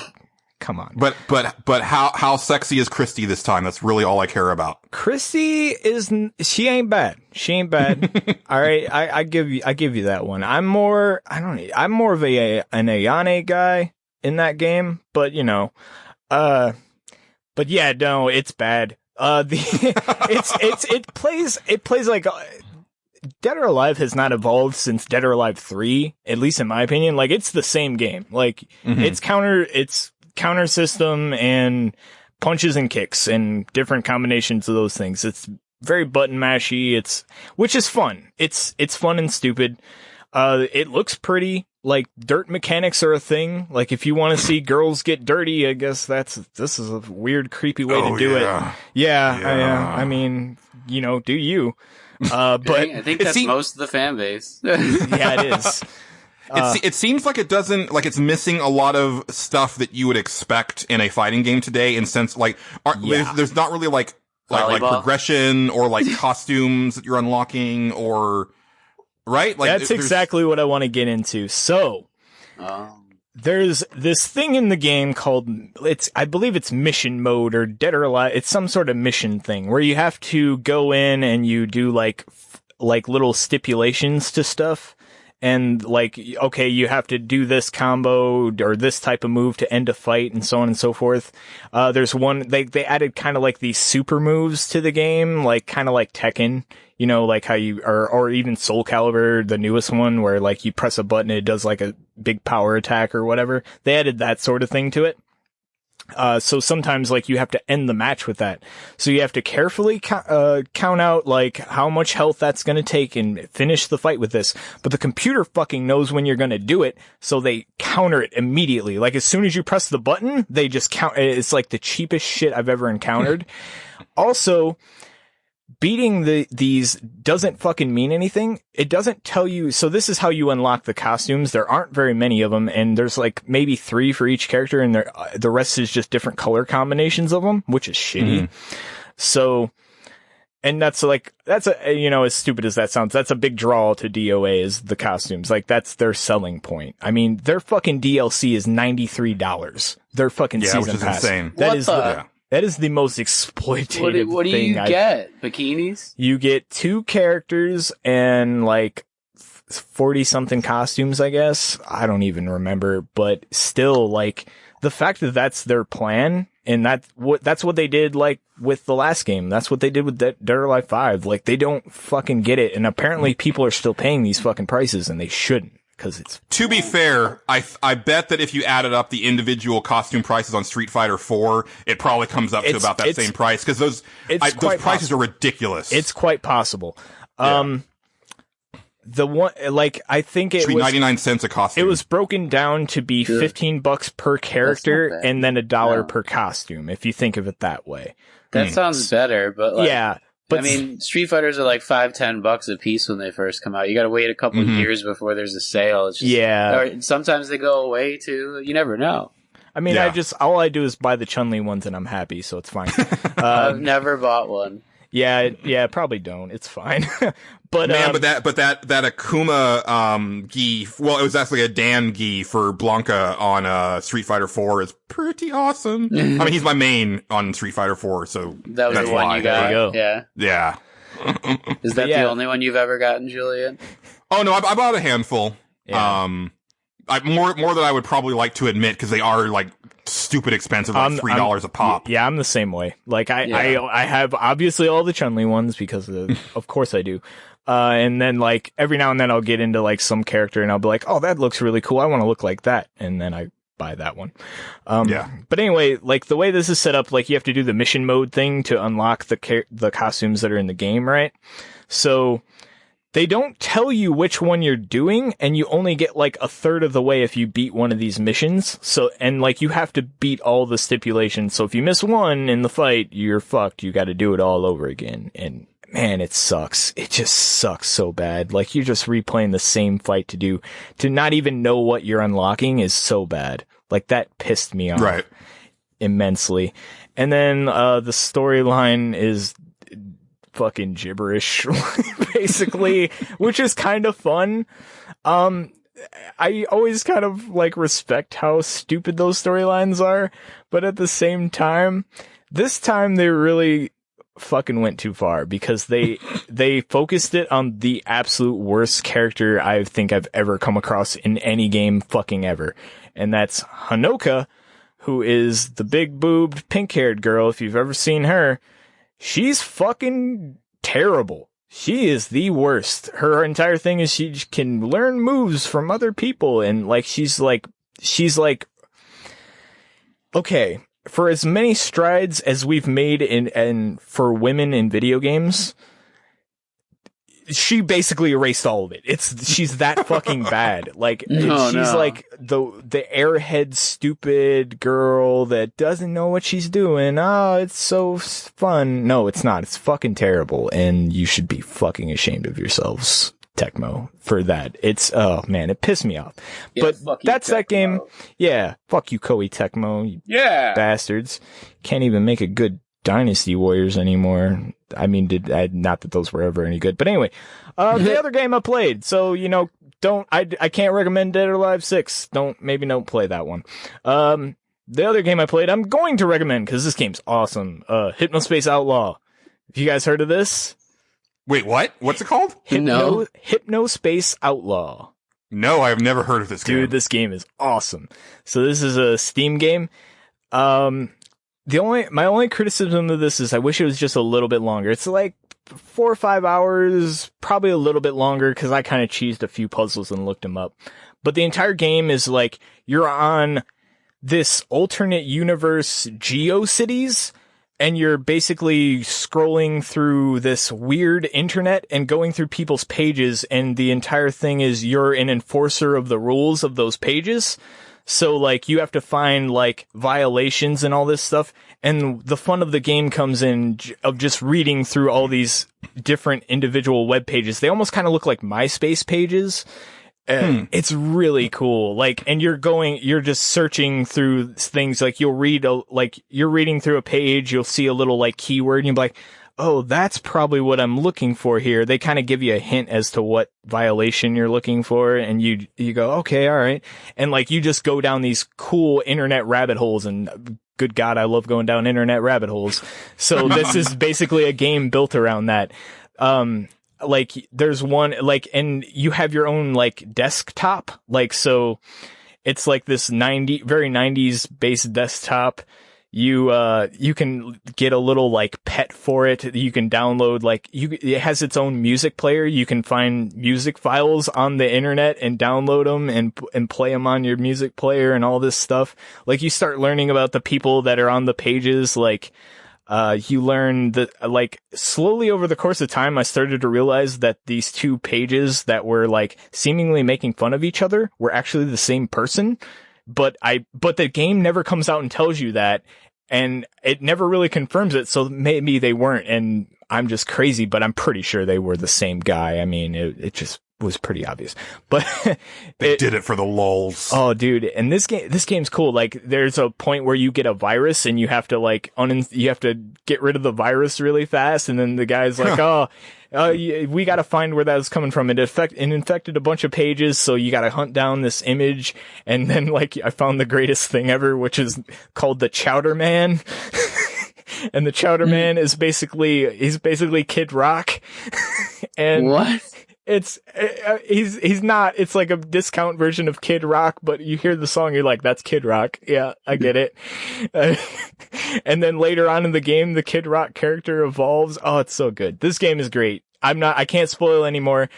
Go look it up. I'm probably not doing it justice in my description, but it's really, really fun. It's really cool. Like, you have to unencrypt files, so you have, like, but the thing that you're using doesn't support it, so you have to go through all these weird workarounds, and the guy built this thing. Oh, it's so cool. This game's great. That is a high recommend for me. Like I said, I wish it was just a little bit longer, but that's, neither here nor there. I do love, like exploring the internet within video games. Yes. Like, I was actually thinking about that the other day of, like, maybe doing that for a stage select, but there's not quite enough to do, like, a top 3, like, but I was like, oh, Front Mission 3 is a real good one, and then Dot Hack is a real good one, and then GTA 4, like, just some really good, like, in-game internet stuff. Yeah, like, this is basically the internet, like, from the 90s. Like, it's late 90s, like, something with internet, which is something I have some real nostalgia for, like, because that was when I first got the internet, which I'm guessing a lot of people did. Like, it reminds me up and down of that. Like, it's so, like, there's just a person with a random spoken word poetry page that you stumble upon. It has nothing to do with anything in the game, but it's just there. Right. So you can read it. That game's cool. That's like, the amount building. of personality, it's the amount of world building, and, like, the tutorial is so fun because there's just parts where the person, like, the little, like, robotic tutorial voice comes on, and then all of a sudden some guy comes on the speaker and corrects the voice because apparently what was on the thing was wrong, and I'm not doing that part justice. You have to look that up yourself. It's great. But yeah. And then the last thing I played was the biggest one, and that is Devil May Cry 5. I played through that. You played through it? Wow. Yeah, I got through the game. And I'm not gonna lie, under full disclosure, this was the first time I played through a Devil May Cry game. Like, I've never actually beaten any of them. I know I played them all a little bit, but I never got them. And recently I kind of got into the Super Best Friends playthroughs of them. And they kind of taught me a bunch of stuff that I didn't know about the game. And they're really interesting for anybody that wants to know. They kind of go through all of them, even DMC2, and they do it only in one episode and point out exactly what's wrong with the game in about 2 seconds, which is hilarious. It's a moment, that I won't spoil for anybody that wants to go check that out. But anyway, I learned a lot of stuff from that. So I learned, watched the story. So I was pretty caught up on all that, on all of what was going on, and started it up. And man, the opening credits to this game are fucking awesome. Oh my God, they're so good. So, like, the first thing is, like, this is the opening of the game, so it's not spoiling anything, is, like, a big boss fight, and it's one of those things where you're meant to lose the fight. You can actually win it if you're good enough, but I wasn't fucking good enough. There ain't no way I'm good enough. But, so, you lose this fight and stuff happens, and man, this opening credit scene hits. And if you've heard the song in the trailer, that's the song that plays in these opening credits, and it's so fucking rad. I won't spoil it for anybody that wants to go see this for themselves, because it's so good. But yeah, like, it plays good, plays fine. I liked it. Like I said, I got through it, and it was cool. Like, it has you switching between characters a lot. Like, there's Nero, there's Dante, obviously, and then there's V, and I don't like V at all. I think he's a really cool character, like, and no spoilers or anything. I won't spoil who he is or what he's doing there or anything like that. But like, the way he plays is just kind of like weird, and really turned me off, because like, when you're Dante or Nero, your whole thing is you're the guy with the sword beating the things up. Well, V is like, you're summoning guys to beat other things up for you, and he's too weak to fight them himself, so you have to avoid the fight. So it kind of feels like you're just mashing buttons in the dark and hoping they're doing stuff. And I didn't really like that, but I probably just suck at the game, so that could be a thing. At least it's a different kind of style, I guess. It's very different. It is very different. But I don't know why you would fix something that's not broke, because I have seen some of like the triple S combos that randomly come through on my like Instagram feed, just like people in the training room or whatever it's called, and like, man, those things go on forever, and they take random stuff out of their ass, like motorcycles, which you just don't see coming. I'm like, what? Oh yeah, Dante has like just the most moves of like a character action game I've ever seen. Just the amount of styles and stuff that he switches between is way too much for me to get into. Like, my small brain cannot comprehend that stuff, but it was really a lot of fun. But I will say, oh, I'm sorry. But I will say in conclusion, I like Bayonetta 2 a lot better than this game. There's something a lot more satisfying to the combat. But yeah. There's something that I've learned in the last like year or so about Devil May Cry's fan base, and that is that they treat those games the way the fighting game community treats fighting games. That's absolutely it. And so I think that's what V is supposed to be, is that it's almost like the difference between like a circular motion character and a charge move character. Like he's supposed to be like represent a totally different like play style that connects with a certain type of player and maybe not another type of player, like a fighting game character would. Right. And Patrick, like you said, like, I find it very weird that it's like people will spend time like developing these massive combos that have no use because like you kill the enemy like 18 times over through the course of this combo, but they just do it because they need to do it. Yeah. And I'm glad that you brought this up, Justin, because can I go on my Devil May Cry 5 rant? Go for it. Yeah. All right. So I am a like, casual Devil May Cry fan. I loved the first game, didn't like the second one. Third one was way too hard for me, and then that's when I kind of got off the series. Skipped 4 completely. Really loved what Ninja Theory did with DMC Devil May Cry, but I didn't actually play it all the way through. I just really like what I had seen. I beat that twice. Yeah, you played it a lot.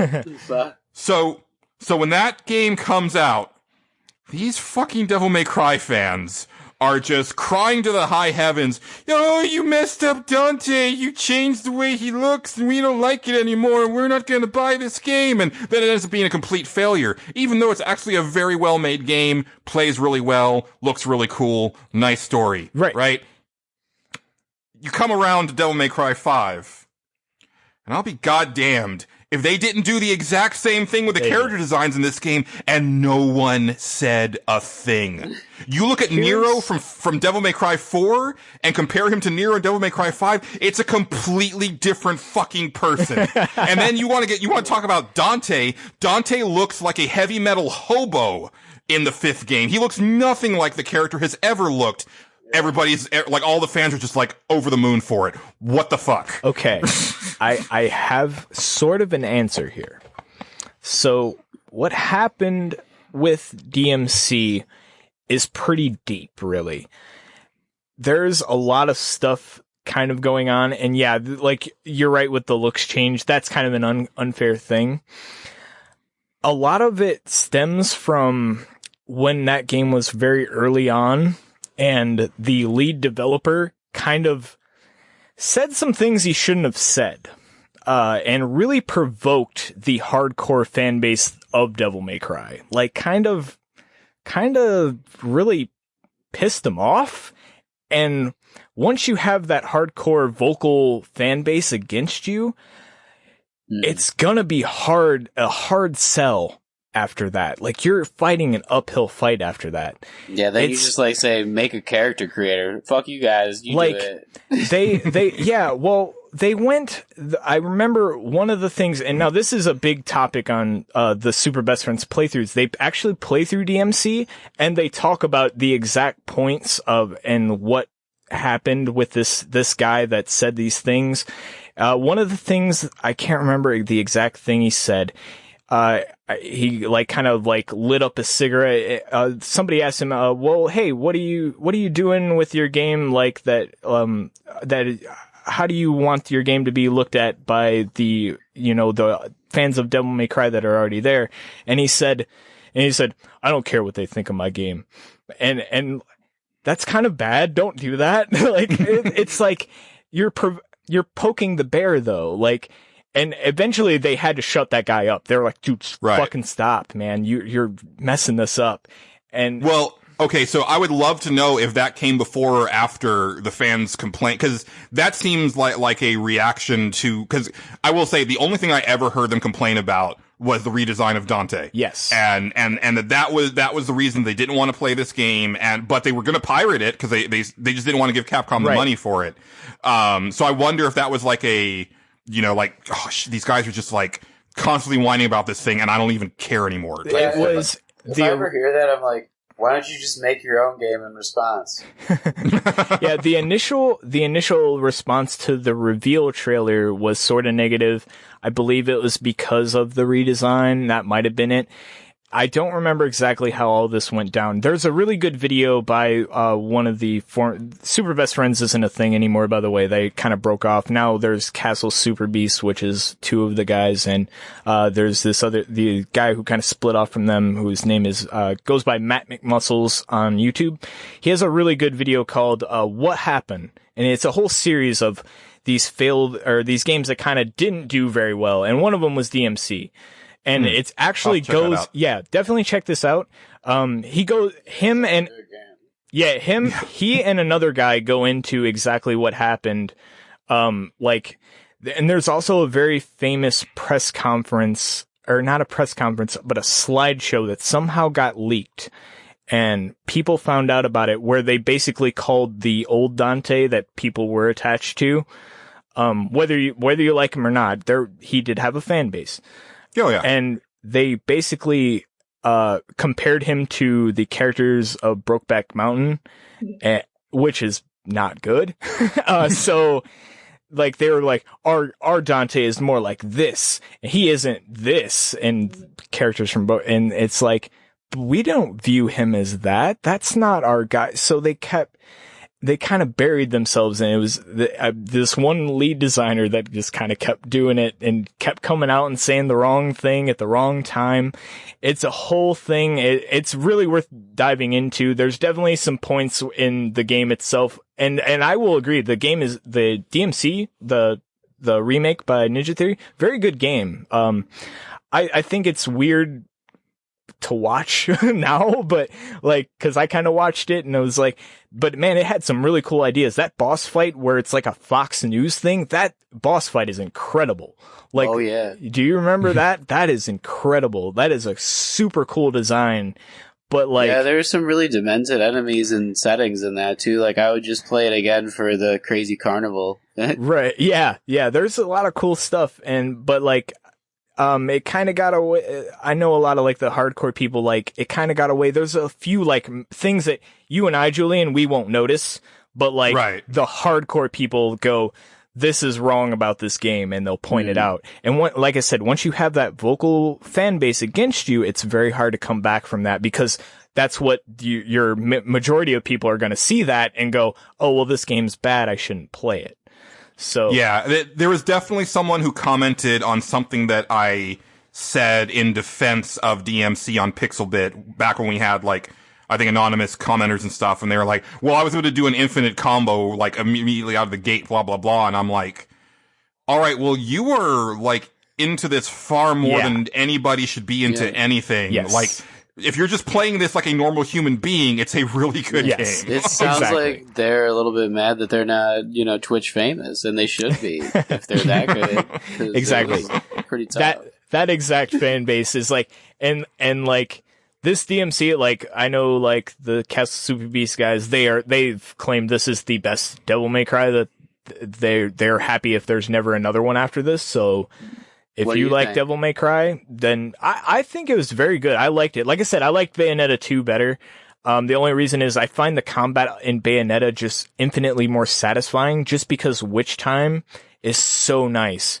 When you hit that exact dodge and that kicks in, there is no better feeling in the world, I don't think. Well, okay, there's better feelings, but you get what I meant. You get what I mean. Spell it out for him, Patrick. Jeez. I'm trying to remain subtle here. But yeah. But like that feeling is a great feeling to hit perfectly, and you just know you did something right. DMC doesn't quite have that. It has its own feel to it. But I just am a fan of that game better. And that's not like to shit on DMC 5. I think it's, like I said, I think it's great.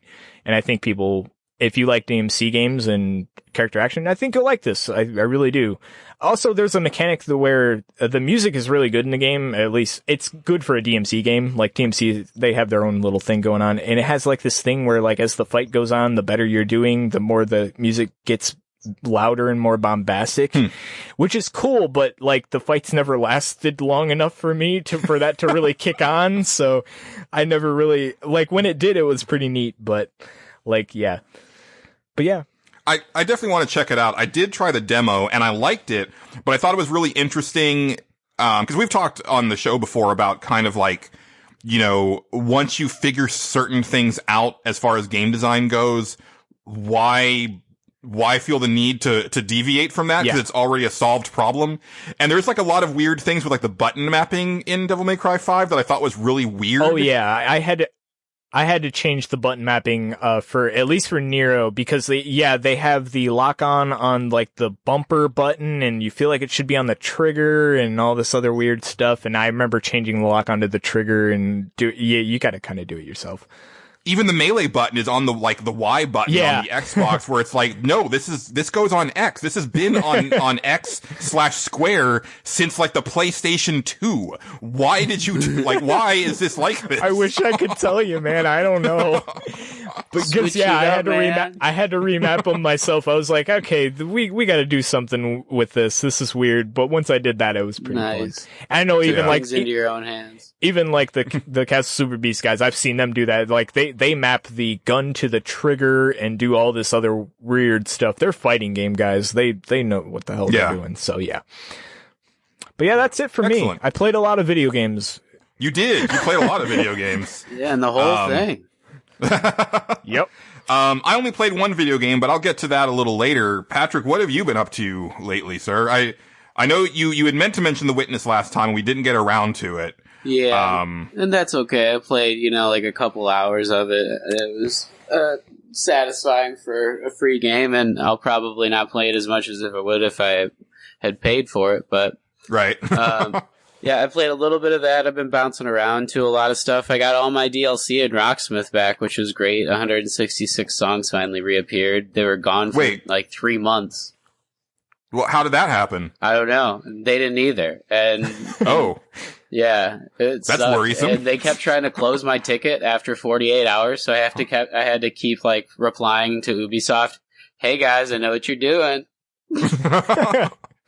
And, damn. Yeah, so that's finally over, and I can, play all the things that I bought again, which is great because, I didn't know what was going to happen. But so this is the thing that terrifies me about our digital future. Yeah. Yeah. Yeah, they could just take stuff away from you. Or you could do that to other people. Not that we condone that here. We're white hat hackers. But yeah, I recorded a little bit too, so I've gotten all the way to that point now, and the evolution of Rocksmith as a guitarist for a person, I could confidently say would be complete for you if you start now. In about 5 years, you'll feel like if you go back to it solidly for those 5 years, you'll be able to play on stage and confidently with a plethora of songs, more so than a lot of people the way that they start out, because they'll just learn one thing over and over again. And the best thing about this is you're playing full songs the whole time and you never get bored. And that's what I really needed. Can't say it any more. And this is perfect also because if you take one thing away from this podcast from me, I would say it's that video games can teach you things, either problem solving and puzzles like we've been talking about, or learning an instrument. And that's so cool. It's I can really play that now. And so yeah, no one can ever tell you that video games are a waste of time if you say learn guitar, or even if you don't, even if you just, have fun that way. You have to live for something and you have to have entertainment in your life in order to want to keep going, right? And this is one of the most fun things we can do. We get in all these different worlds, like Justin was saying earlier, and just escape, or, learn how to do something better than you were able to before, or work as a team with people if you didn't know how, if you force yourself to build stuff in Arc, like we've talked about recently on some other episodes, which, man, my friend went on vacation and we're all missing it now. But we're I would like to second that by saying I actually picked up bass because of my good skill at Guitar Hero. I got really good at Guitar Hero to where I could play it pretty decently on Expert, and those movements translated to playing the bass very well. So, and yeah, I picked that up really fast, and that's how I started playing bass. But I don't. That's interesting because I remember very famously, for Guitar Hero 3, they had Slash as one of the cover characters, and I think he was in the game for certain songs, and they were interviewing him, and they asked him if he played it. And he was like. It's I'm terrible at it because I'm so used to regular guitar that it just doesn't compute. And I was like, oh, that's really interesting because I was wondering, if Guitar Hero would transition, but maybe, I don't know, maybe bass is different. It is. It is because you're only playing on one string rather than multiple strings and playing the chords and so on and so forth. It is a lot different. On bass, you're just playing the one string basically. Those movements translate very well. If I tried to play guitar, I was like, I can't do this very well. I'm too stupid in the fingers to do all this weird shapes. They're a little closer together and they're a little harder to find, but with refinement.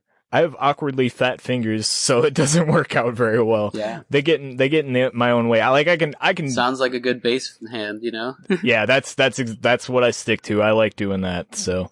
And that's really important too. If you don't have a good beat, you don't have a good song. That's what made Good Vibrations a better song than any other song that the Beach Boys ever made. What's his name? Brian Wilson went into the studio 3 or 4 different times with a session artist who's really well known. But that's what separated that line from all the others is that he re-recorded it like at least 3 times and was not happy with it, and it turned out to be his biggest #1 single like so far at the time when he made it, and pretty sure ever like he really wouldn't think that with all like Surfing USA and stuff like that, but Good Vibrations still it has vibrated to today in like the EDM world. They remix that and stuff a lot.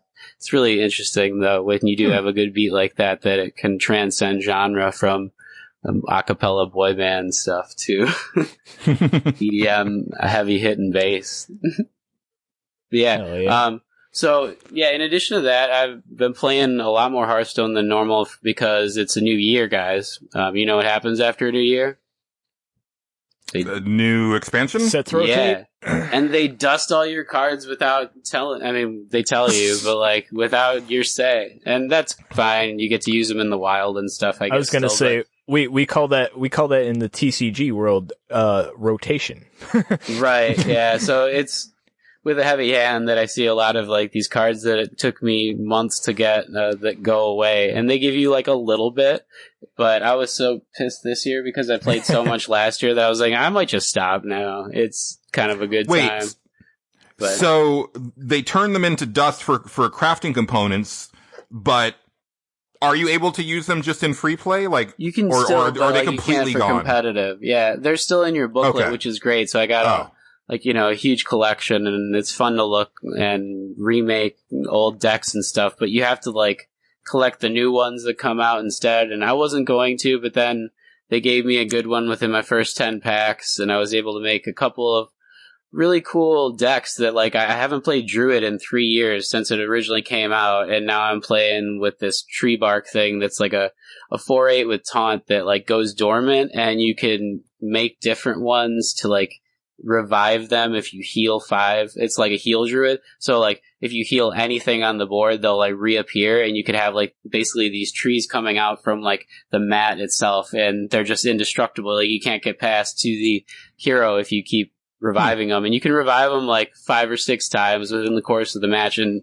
unfortunately it takes like 15 to 20 minutes to play a game like that. But in contrast, there's another cool new meta type with the rogue, and I don't play the rogue that much either because I never really got good rogue cards randomly, and I don't know, it just wasn't really in my cup of tea to be like a thief in that kind of a game where you have like a backstabbing type of ability and stuff too much. But now pirates are really fun, and I never really thought I'd say that because there's that stupid 1/1 card that comes out of your deck, and he's like this fat little pirate, and Patches the pirate should have been cool, but he was such a cheese card. I hated it for the first year. It was like I refused to play that class because that card was like. I know that feeling of I refuse to play this because all of you people do. I do that all the time in Magic. This is stupid. I will not play a red deck to this day because all of you people do it, and I don't like it.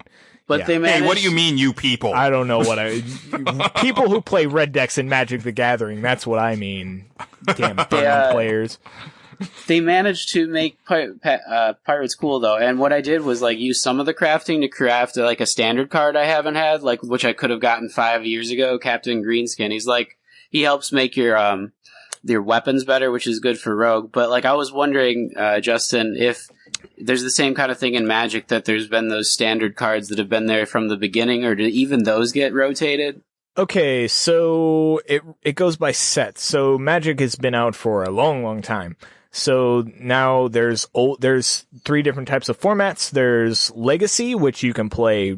There's 4 different types of formats. There's Vintage, which is basically no holds barred. You can play your Black Lotus for $4,000 or whatever dollars, however much you want to spend on this deck. You're an insane person. Right. Then there's Legacy, which a lot of the really broken Magic cards are banned in, but it's still like, hey, these are still broken Magic cards. They're really old. Then there's Modern, which is kind of, it plays a lot of the old sets, but it cuts off at the point where it goes too old, where they didn't know what they were doing and just making broken Magic cards. And there's Standard, which rotates regularly. And once something comes out in Standard, it's also legal in every other format. Okay. So on and so forth. So like if you buy like a Standard card, it could be worth nothing now, but sometime later on down the line, it might be worth hundreds of dollars because it's hard to find and it's an older set, and suddenly some legacy deck comes out that really relies on that card, so on and so forth. But yeah, that is really cool, the trading component of that all, and like the real value to it, which you don't get so much with the BattleNet. Right. Arena kind of lacks that now because it's only standard. But I don't know how they're going to handle that. I don't know if they're going to add the older formats in, or if they're just going to say, hey, this is just standard. How old are the oldest cards in standard, though? Is it like Hearthstone where they go all the way back like to the first cards still? Sometimes they reprint things. Like there's definitely cards that have been reprinted 100 times, like Giant Growth is legal in standard, I think, or at least it will be when this new set comes out, which I'm really excited for. Giant Growth is like just 1 green mana, make your guy bigger. It's real stupid, but it's been reprinted like 1 billion times throughout Magic, but not every card's reprinted. Shivan Dragon's been reprinted I don't know how many times, and that's a stupid fucking Magic card. It's not even good. It's a rare that's just been reprinted 100 times. But stuff like that, like usually they only print the real good broken stuff like once because they learn their fucking lesson, and then they quietly sweep that under the rug. But yeah, you have to go play older formats to play that stuff. In Hearthstone, they do make those like legacy earlier. They put those in Wild like a year early sometimes for the even or odd cards, which was like such a taxing mechanic. I hated like having to only put odd mana cards in, but like I had to eventually get it because it was one of the best cards in the meta, and I can only think so much and create my own decks a little bit. Like in the grand scheme of life, I gotta go with what's available first by like the masters that have played hundreds and hundreds of hours, and then I kind of tech stuff in.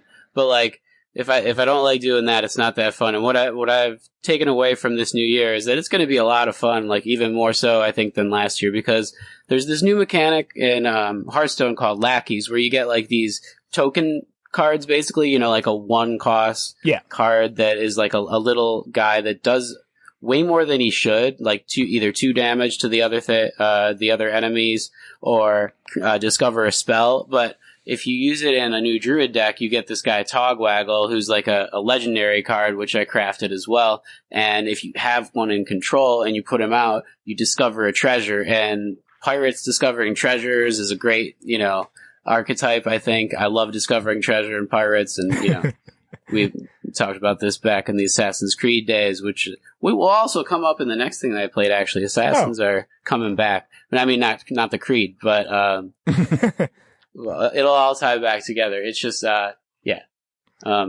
a lot of fun when you can play something that discovers a treasure that was in the game last year, but you could never find a way to use it the right way, and they finally like tweaked that mechanic to get it out there. They previously had it on like a card that you needed to kill like on the enemy side that would only get put out if you threw Maren the Fox out, and it was a free card. That's cool, but like it was useless because like the stats were so bad, so no one could ever put it in the deck. And now we finally found a way to get like really cool treasures, which are like change all of your hand to legendary minions randomly, and that's another cool mechanic that comes up in another character for a different class, the Warlock class. There's this guy, Arch Thief Rafan, and this whole plot line centers around thieves and villains this year who are, backstabbing each other and trying to be the League of Super Foes and stuff. But this Arch Thief Rafan changes your entire deck to random legendary minions. So for the rest of the game, everything that comes out is an insanely good card, or a card that is good in that capacity, and you just couldn't quite get into another deck. But you get to like try out all those random things, and I really like randomized cards like that for like the casual scene.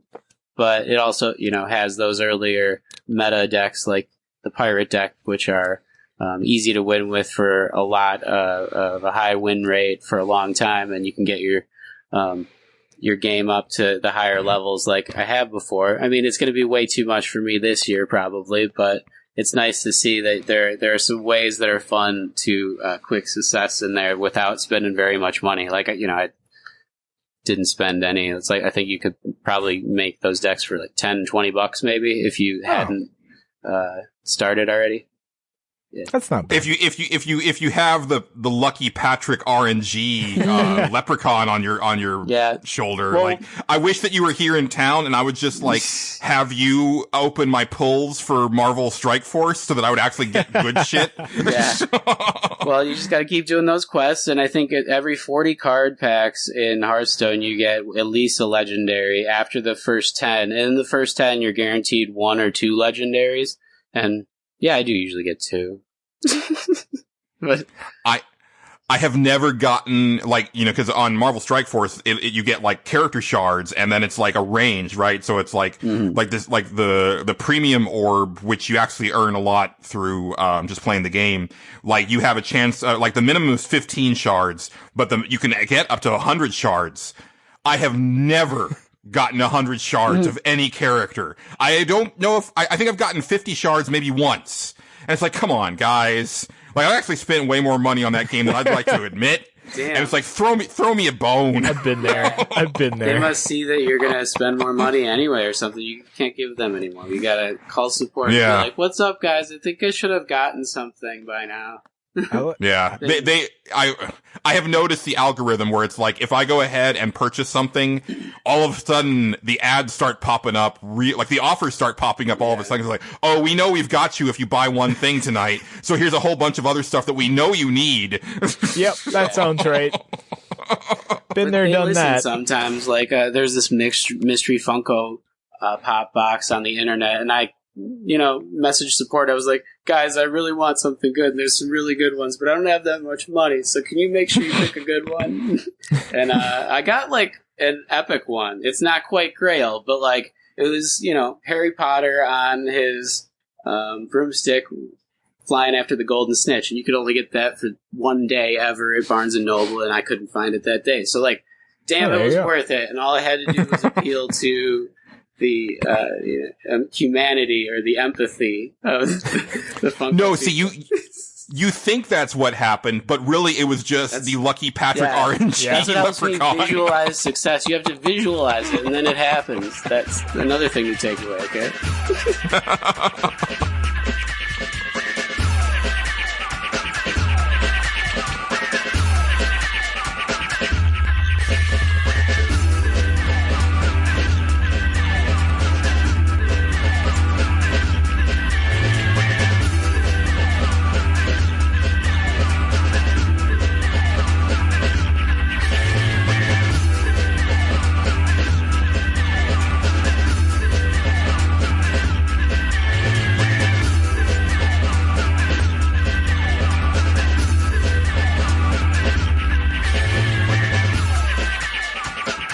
So, that Hearthstone took away a little bit too much time, I guess, but it's a classic and it's good to talk about when there's, 47 million people or something playing it. What is it? I don't know.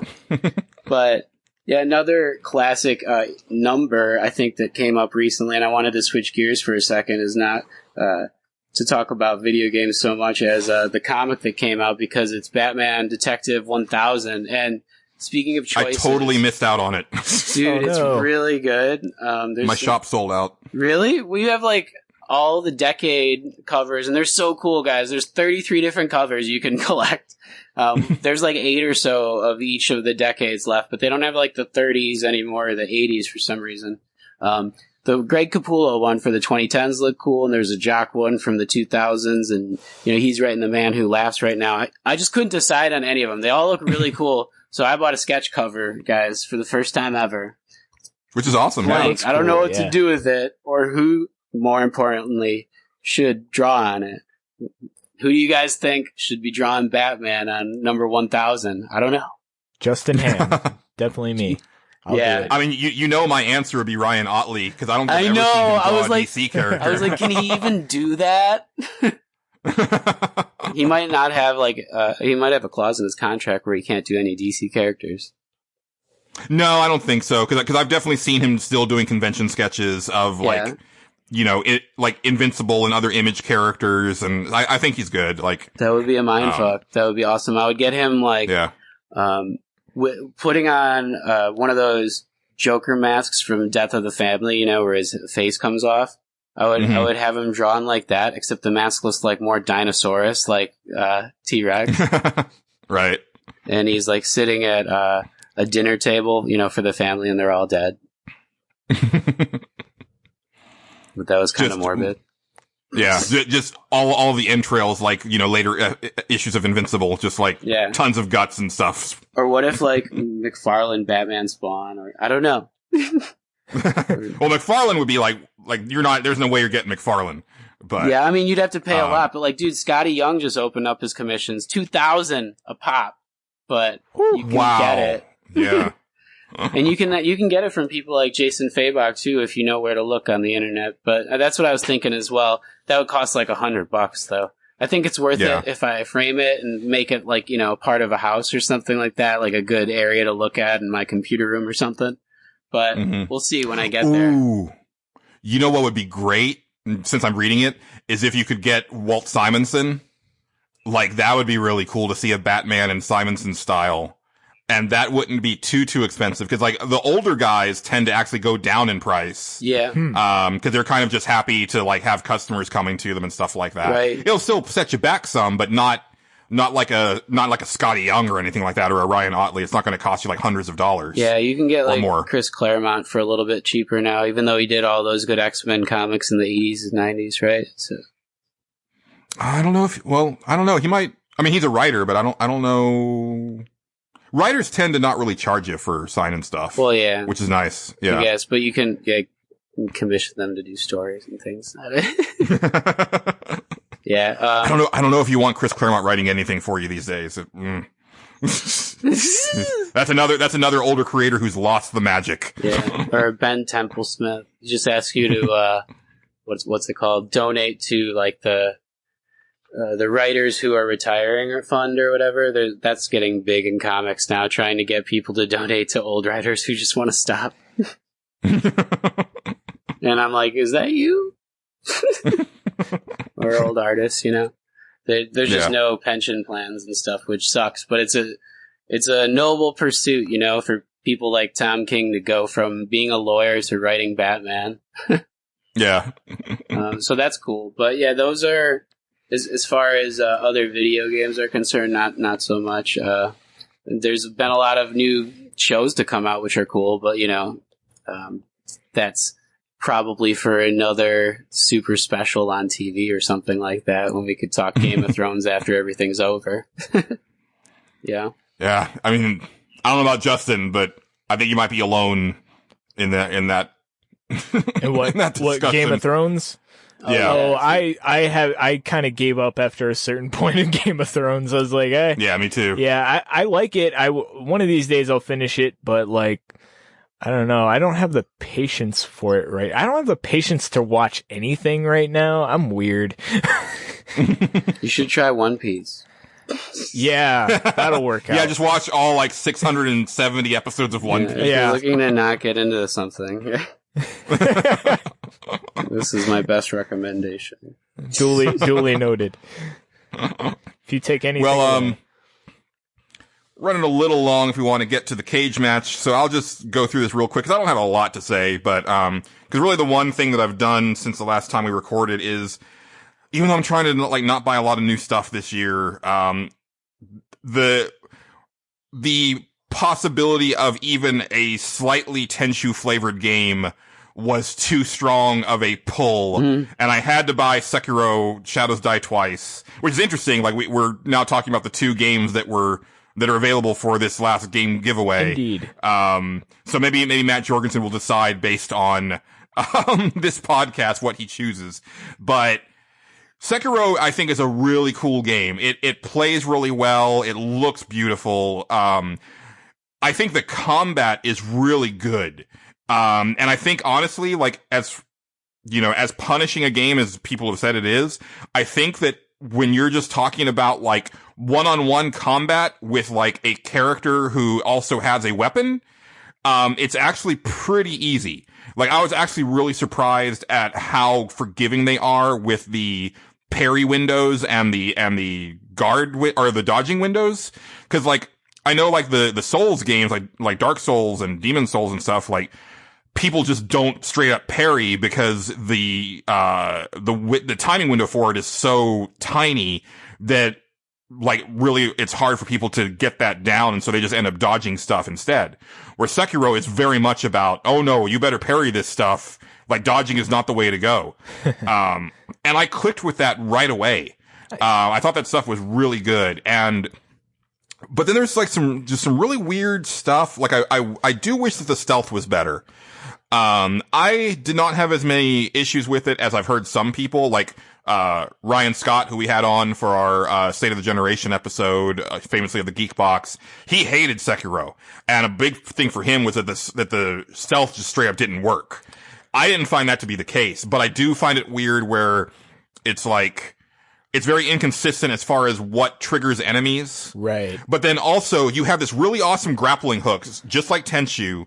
But you can actually use it while jumping, and you can actually like grapple to a point, and then while you're traveling to that grapple point, grapple to another point and go in a different direction. The mobility is amazing, but it's very finicky on where you can grapple to, which is not what Tenchu was. Tenchu, pretty much as long as you had like a stable surface, you could grapple to that, right? And that's what I was expecting. So there was a lot of places where it's like, I really should be able to get around this guy and flank him and then backstab him if I could use my grappling hook to get up to this platform that seems very obviously where I should grapple to and then maneuver up and around, but that's not what I can do, and it's super frustrating.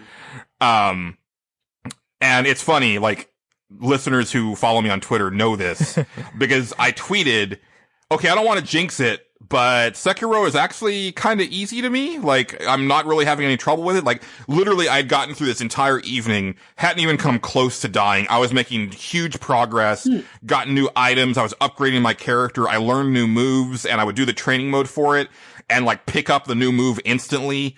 No problems.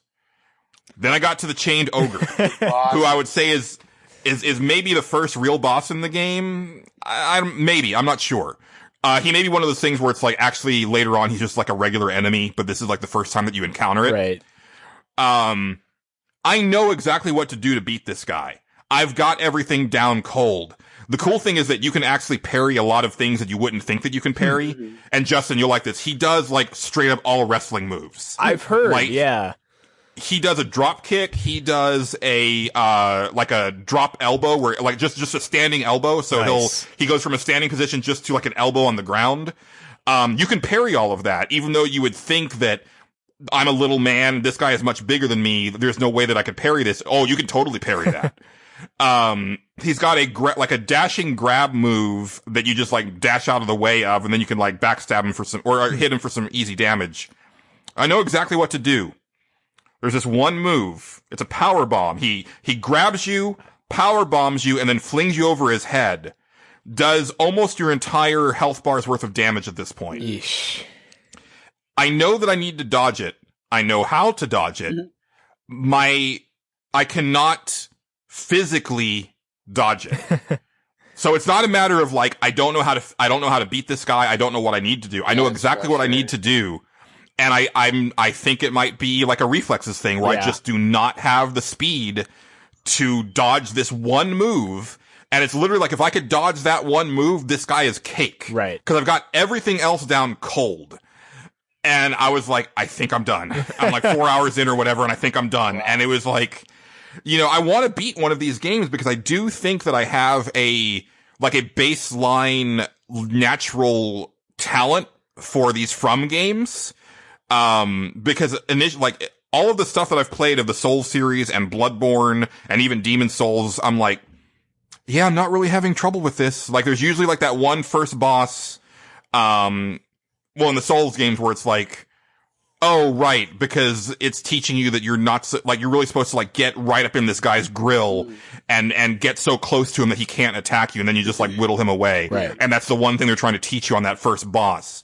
Once I get past that one little hump, I've never really encountered a lot of problems. And of course I haven't finished any of these games. I would like to, because I think it'd be a really neat, like, gamer badge of honor or whatever. Yeah. Especially for Bloodborne, there's like chalice dungeons where they keep getting harder, and some people are Yeah. still adding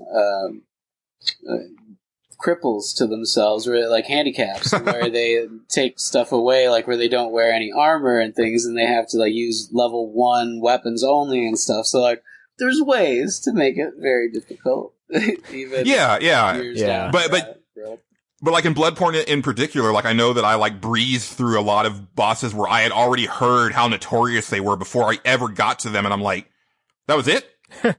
Okay. I don't know what it does, but I'm like, so am I just like really kind of good at these games? And maybe like I have been wanting to sit down and play through one of them.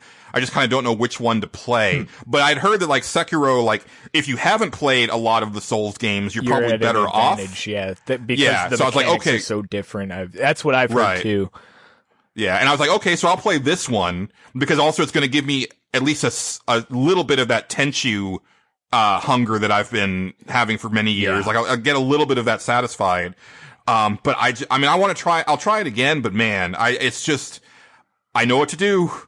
Can't seem to do it. Yeah, it's so frustrating. That game sounds super rough. It definitely intimidates me. Like I hear people talk about it, and I'm like, I don't think I'm going to try that. Like I know I will have the same issue. Like I'll get to some point where I'm just like, I can't do that. Like there's no way. Yeah. But I do have a hot take on Sekiro. If you'd like to hear it. Sure. The hams are known for the hottest of takes. All right. Listen, I think that Sekiro needs to respect its players and add big anime titties. That's all I'm saying. I stole that joke, but it's great. It's a good joke, and no, it's a good joke.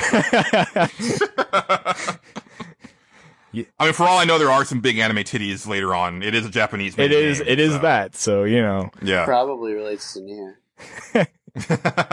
Oh man! Oh, holy crap! Again, we don't try to be topical on this show. But they just did an announcement trailer for a game that's kind of set in the Nier universe. And I forget the name of it, but the graphics are really pretty. It looks way better than Nier Automata did. Yeah. But you thought boob jiggle was a thing? You haven't seen anything until you've seen ass jiggle. Cause holy crap does this character just like exists and her ass cheeks are just like warbling. And then she moves and then it's just like, it's like flowing water. I don't know what's going on with this game. It's like a vanilla game. What's this insane. Called? I don't remember what it's called. Just look up the new, Nier game from Square Enix, and it'll be like the first thing that pops up. Yeah, I'm curious now. You've had my curiosity. Now you have my attention. You've got him thinking from the thighs to the butt. Well, hopefully we have the listeners' attention still, because gentlemen, it is time to lower the cage and step into the ring for Video Game Cage Match. Ladies and gentlemen, welcome to the greatest spectacle on earth. This will be one hellacious ride tonight.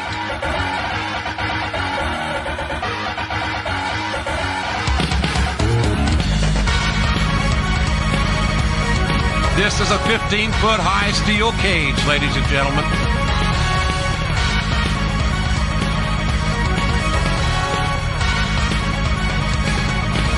Who will triumph? Who will prevail? And who will realize their dream? So this is our first listener submitted cage match, and listeners, again, you know, you're not only our referees for Video Game Cage Match, you're also the bookers. So we definitely want more and more ideas on matchups. This one comes to us from Joe Stepp, aka Super Stepp. He gave us a bunch, but you know, we do have a handful of others from other people before we have to cycle back to Joe. But just keep them coming, because we'll never run out. We'll always need more. But Joe was he threw out these initial matchups as kind of a joke. Yes. And we'll get into it a little bit when we get into Joe's comments, but this matchup is the original Yakuza. Okay. Original vanilla Yakuza, because he did not specify. He just said Yakuza. There has been a lot of confusion in the listener comments from what I've read as to which one it is, so yeah. Yes. But he did not specify, and you gotta specify it, and as I said on Twitter, now you reap the reward, Joe. So original OG Yakuza versus the Elder Scrolls V Skyrim. which, we'll get into. I know Bookie made a comment about how this is just like insane, but that's the whole point of video game cage match. I love Bookie. Like, really, the sillier the matchups, the better. I mean, if we want to book the Big Show versus Hornswoggle, by God, we're going to book the Big Show versus Hornswoggle. Oh yeah. And Hornswoggle might win. You never know. That's a total thing that can happen. Yeah. So, Justin, I will put you in the hot seat once again, since you're the new blood. Excellent. Hazing. All right. So I love Yakuza, but guys, I have 796 hours on the Steam version of Skyrim. Holy shit! Yeah, it's a game I play I was not lot. expecting that from you. Yeah, listen, and the reason is because mods. Yes, Skyrim's broken. It's a big broken mess of a game sometimes, but man, the community just will not let this game die. And man, you can have Macho Man dragons, you can have just complex survival mechanics, you can have just every goddamn armor set from every video game imaginable that came out around Skyrim. I play with like Black Desert Online armor on my character. I don't even know what that game is. I've never touched it, but I know about it because of Skyrim modding. That's what people do. And can you have clean faces though? Clean? Oh yeah. Oh, you can have some real clean faces. Let me tell you, you can make your characters top notch, sir. So I needed to kind of further my point a little bit. So I went a little bit above and beyond for this one. So in my research for how I was going to drive this point home as to how far these mods can go, I came across a thing a long time ago called Milk Mod Economy, and I just want to share the description of it. So this is verbatim I'm going to read. This mod allows you to become a proud owner of cows. Milk them in the morning, in the evening, milk them all the time, and have fresh milk. You may ask, cows? Who cares? All farms have cows. Yes, sir! You are absolutely right. All farms have cows. But you will be the owner of not ordinary cows. It's your followers that you will milk. And if you like experiments, you can become one yourself. Just think about the possibilities. So are interested? Let's continue then. When you join our ranks, which sounds like some weird cult apparently, you get exclusive access to milk machines spread across the Skyrim. All equipment will be provided with a small fee. You will have exclusive contracts to sell your milk at finest prices, or you can leave it to yourself pyramid scheme? and enjoy its effects during dark, cold evenings. Yep, that exists.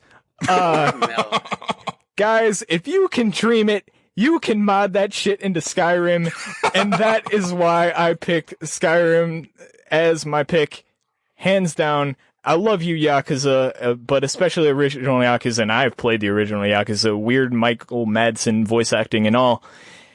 Skyrim wins for me. It's near and dear to my heart, so yeah, that's my pick. It's also near and dear to my heart, so I'm just going to go with the 1-2 punch, man. Go with Skyrim as well, because it's pure in my mind. Like, I remember the day it first came out, not even because I got it, because my friend got it and he wanted me to come to the midnight launch, and we used to, do fun stuff for the midnight launch, play it all night. And instead of getting Skyrim, though, I pre-ordered a game for 3DS, Super Mario 3D Land, I think, and I got like a Mario Tanuki suit keychain, funny enough. So like that's the Skyrim launch is ingrained in my memory for like weird things like that, like real life. But we also got all the way past the first dragon, and it was, groundbreaking from the beginning. And it was nice to see my friend so happy because he had spent, 400 plus hours on Oblivion, and I had been 300 or so in Morrowind. So we were big fans, but we didn't know how the dragons would be, and it was pretty fun. So I've fought that first dragon so many goddamn times because all I do is start new games, play through the beginning, and go, "Yep, I'm bored with this character," and then start a new one. That's why I have so many freaking hours in that game. Well, that's part of the fun of it. Like, it is. That's different races and having different builds, but you're not constrained to anything. You know, you can go wherever you want, and the world's big enough where I'm pretty sure you haven't finished everything. Oh, I'm far from it. I've beaten the game, but I've definitely never done everything. There's still stuff that like comes up on weird YouTube things. I'm like, I've never seen that place. That's cool. But in like the fight that is the cage match, you know, it's fighting against Yakuza, and you got to fight against an entire mob. But like for me, you're all these different races. You're these humongous, like you're this humongous continent of all the things from the earlier or Elder Scrolls games that you know I loved. So. For me, that was like native versus Yakuza, which is something I've only gotten into recently, and it's still just goofy to me, and that's kind of, I mean, it's literally foreign, but it's also just like it's like foreign to me in terms of like the way the plot progresses for a classic game in my mind, and so even though it could get a couple punches in maybe, like I think the knockout comes with Skyrim to the face with, you know, fire-breathing dragons. Skyrim is for the Nords, Patrick. Yeah. It would literally burn down the cage. The racist ass Nords. Yeah. They are some hardcore racists. Nords versus the Japanese, I guess. Yeah. Well, that means that Skyrim has already won the Nerds Without Pants decision, but I have not gone yet. So here's the thing. I think I've finally come to the conclusion that I don't like Bethesda RPGs. It's understandable. I have tried it's understandable. so many times, and I get so annoyed at that they get pass after pass after pass for their janky-ass gameplay and their broken-ass games and their lackluster combat. Game after game after game. I do think that even vanilla Yakuza on PlayStation 2 is a better video game than Skyrim, even with a lot of mods, Justin. Yeah. Having said that, we're talking about getting into the ring and into the cage. Unfortunately, Yakuza just can't stack up. Because when you go up against Skyrim, not only are you going up against the most game, but you're going up against the most numbers of game. Skyrim is basically the NWO of video games when we're talking about being in the cage match. And I'm not talking about like Scott Hall, Kevin Nash, and Hulk Hogan. No. I'm talking about NWO late days where it was like everybody in the company they threw in the NWO. Yeah, they threw Buff Bagwell in there for no reason. Yeah, I know. Yeah. Conan's in there. Like, it is just a stable unto itself. And you can't beat that. There's no way. I mean, it's strength in numbers. It's on Alexa. You can play Skyrim over Alexa. Wow. So, yeah, as much as I love Yakuza, and I do think it's a far better game. And again, yes, even though it's got one of the worst, like, American voice acting casts, you know, in the PlayStation 2 era, like, I do still think vanilla Yakuza is still a far better video game.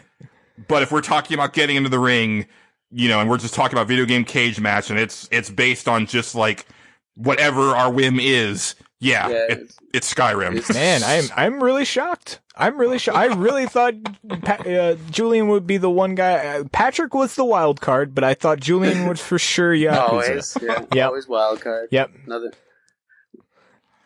Now, as always, it is not just up to the Nerds Without Pants. Yeah, I thought this was going to be closer between us, though. You're shocking me, Julian. You're shocking me to the core. Hey, man, like, it's video game cage match, like, anything goes, man. Yeah, and in this case, it's dragons, it's vampires, it's Khajiit, it's everything.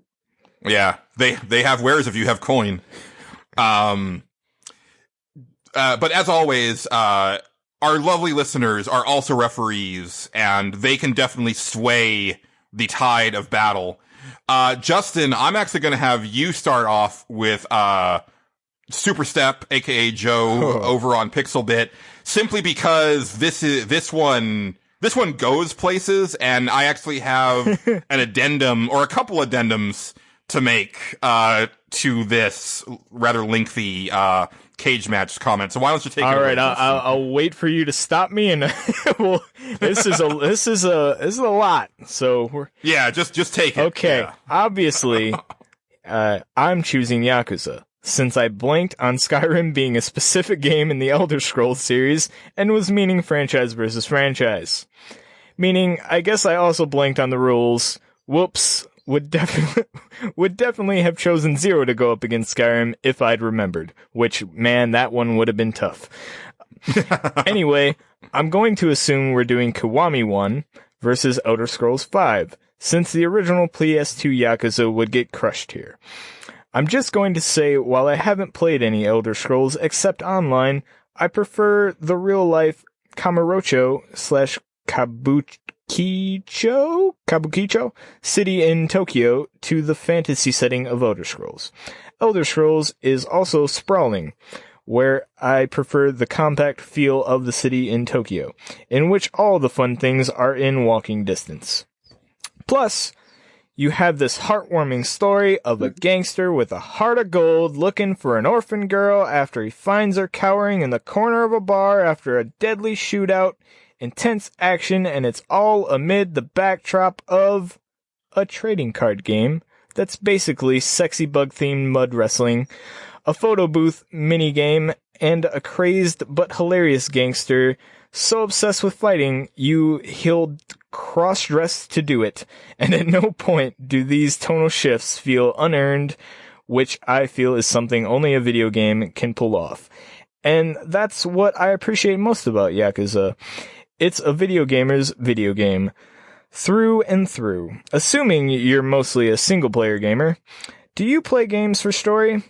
You'll love this. Do you play games for silliness and over-the-top action? You'll love this. Do you play games for surprisingly well-made minigames? You'll love this.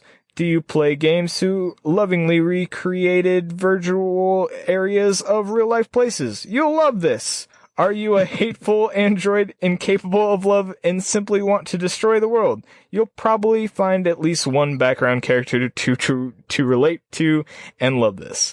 Now granted, this is pretty humble beginnings for the series, and it's going up against the 5th entry in what I assume is a stellar fantasy RPG, but as it started my favorite video game franchise of all time, my heart and soul will always vote Yakuza. Again, unless we're talking about the janky-ass PlayStation 2 English dub port, in which case I'll just go ahead and concede defeat, but with a vote for Yakuza anyway because I'm me. Nice. Okay. Having said all that, thank you, Justin. You're welcome.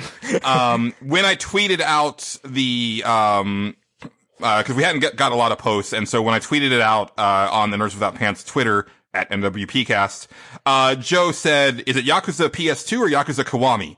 I realized that this is a question because of an error on my part. Which I replied, Yakuza 1 Vanilla. You didn't specify, and now you get to reap the rewards. So then he said, cool. Yakuza Vanilla loses then, I say, having played neither of these. Then he says, just to clarify, I'm still voting for Vanilla Yakuza though. I'm not going to let nonsense like considering another game I haven't played in as objective a way as I can to get in the way of my personal bias. Which is totally fine. Hey. Like, it's not a matter, again, as always, it's not a matter of which is the better game. Yeah. Yep. It's all about feelings, baby. This is all about personal bias in this. I mean. Yes. Get those feelings But out. thank you for taking us on that journey. And let that be a lesson to you and to all of you listeners who submit matchups for video game cage match. You got to tell us which sequel you're talking about if it's a franchise, because otherwise you end up with this. Yeah. All right, I will take the next one from Xrian. He says, as someone who has played neither, I have the best answer. One had a Macho Man dragon and one didn't. Guess who gets a big scaly elbow to the dry clean suit covered chest? Nice. Well played. Man, yes, it is. Holy, well, again, I mean, it's a stable. I mean, it's NWO versus like I don't know who is left. Booker T. It's like it's just Booker T. Yakuza is just Booker T. Well, Sting, I mean, Booker T again. Yeah, Yakuza doesn't have the fortunate circumstances of having Sting show up with a baseball bat either. So, well, yeah, because I mean, yeah, Sting was an NWO for a while, but then he was, so it's like he's even in there too. It's like that's right. Yeah, NWO Wolfpack. Oh God, that's a whole another. Okay, we're going way too far down that rabbit hole. I have trouble figuring out who in Skyrim is the NWO Sting when Sting takes off his mask to reveal Sting's mask. That is all of the glitches in Skyrim. Yeah. That's what that is. There you go.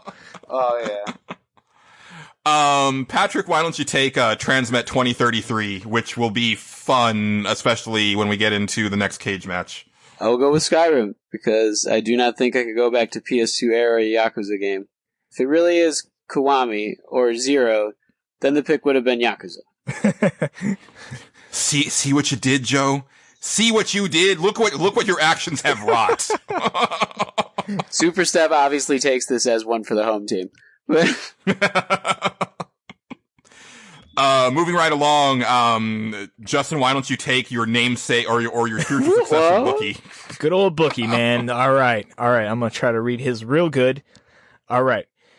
Yakuza 1 versus Skyrim. What is this? Ketchup versus chocolate? Houseplants versus screwdrivers? I can't make odds on this nonsense. Also, am I crazy, or is this like comparing something the size of Knott's Berry Farm versus something the size of Disneyland? You want odds? Let's get on. Give it to Knott's Berry Farm, or Yakuza, and let's pretend it's Zero. Go play Zero. Yeah. You should play Zero. Zero's a this great is game. not Zero, but yes, you should definitely play some Yakuza. No matter, I mean, I wouldn't suggest playing the PS2 version if, now that we have newer versions that are updated, but if that's all you got, you should still give it a shot. It's still a really good game. Yeah, I'm a little disappointed that Bookie already stepped away from the odds. Maybe next time you'll come back with it because Damn, I mean this is video game cage match, baby. This is what it is. This was too small a sample size, I think, so he just went money line on it. Makes sense. He went with his heart, really. I think that's how you gotta go with it sometimes. Yeah, definitely. We're looking for crazy odds, like mushrooms compared with gold coins. Plus the payout might have been bigger on Yakuza. See, that might have been a thing. I mean, we're talking numbers. Oh yeah. Yeah. See.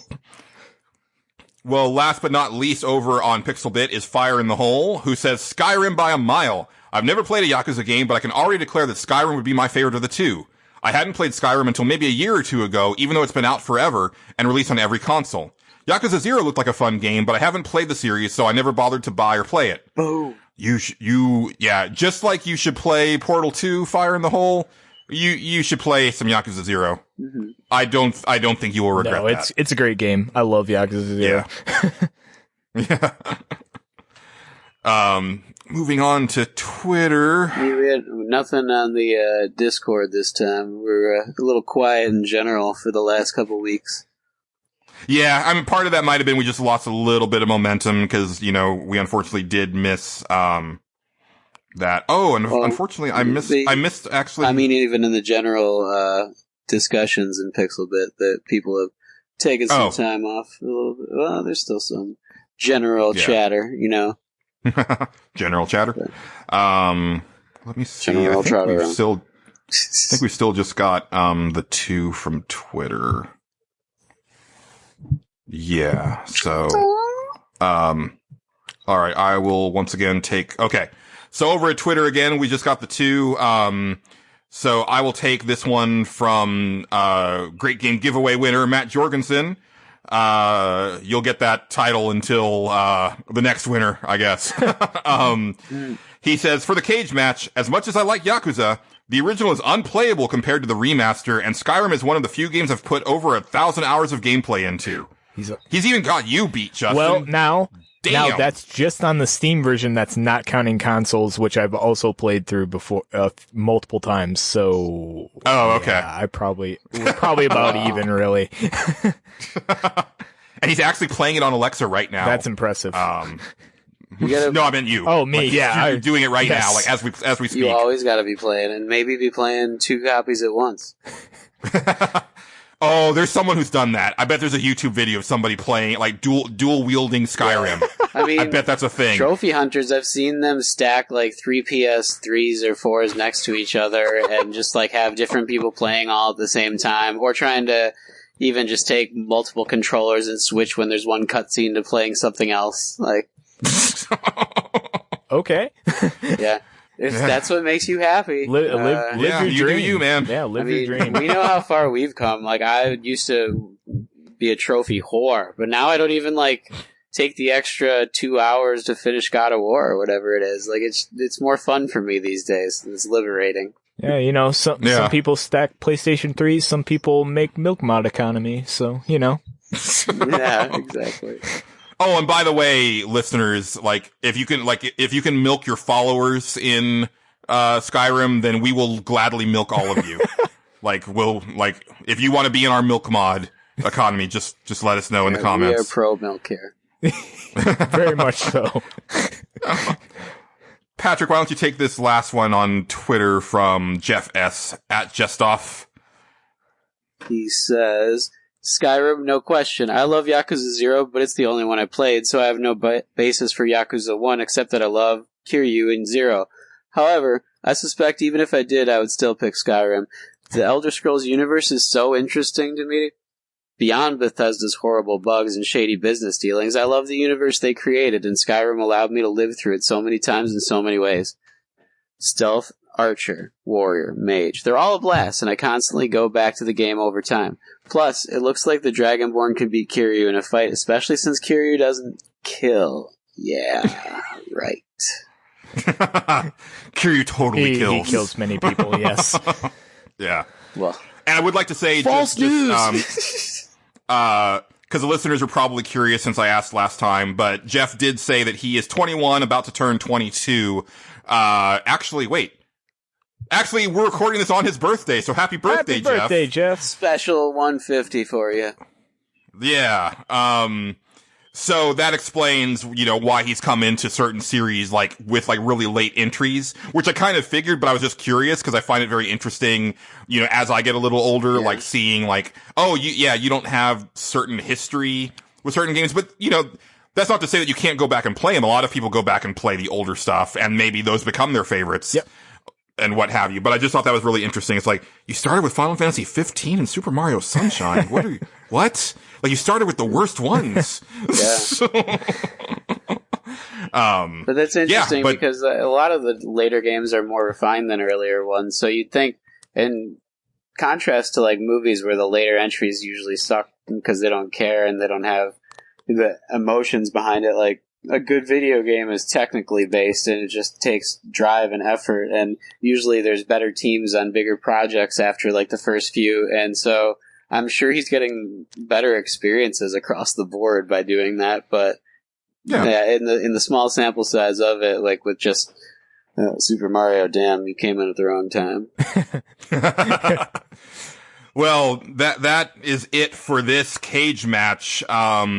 Yakuza got into the ring, got into the cage, bell rung, and Yakuza tried to square off against Skyrim, but almost immediately, the PS3 version of Skyrim, the Xbox 360 version of Skyrim, the Switch version of Skyrim, the, the Alexa version of Skyrim, the VR version of Skyrim, all came, through, just came from the back, bum rushed to the ring, assaulted Yakuza, and there was no disqualification in this match, and so they just wailed on Yakuza, and then the original Skyrim just went ahead and pinned him 1-2-3.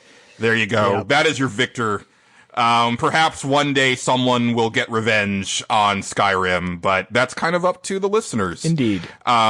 Speaking of which, so Patrick, I find this very interesting. And this is good. This is what's going to make this segment really fun. Interest me. Is that the listeners have listened to us long enough to where they know our proclivities and they know how to push our buttons. Yeah. And Transmit 2033 is coming for you hard, sir. No. Because stepping into the cage next episode is Bloodborne versus The Witcher 3. Oh, that's super good. All right. How do you pick both? You don't. There can be only one. But I'm gonna explode. That's just what he wants. No. I mean, the one that Xtreme came up with was definitely one to push my buttons. Like the listeners are aware. They're alerting and adapting. The last episode with Mortal Kombat versus Street Fighter, that was one that like I felt like I was like ganged up on, and I was like, oh man, they're lucky I'm not there. They're so lucky. Now you've come back with a vengeance. Indeed. Yeah. All right. So yes. Once again, for the Stage Select next episode, we are going to be inventing Final Fantasy 16, which means that Justin is in charge of battle system and general mechanics. Patrick's in charge of story and setting. I'm going to be tackling character design and art style. And then our lovely listeners are going to be letting us know how they would make Final Fantasy 16 and possibly throwing a few other items into the mix of our game. And then again for Video Game Cage Match, we're going to have Bloodborne squaring off against The Witcher 3 in a battle for the ages of Patrick's favorite games of whatever year that was. So look forward to that. As always, be sure to submit your comments by 8:30 Central Time on May 1st. You can either head over to pixelbit.com and comment in the show thread for episode 150.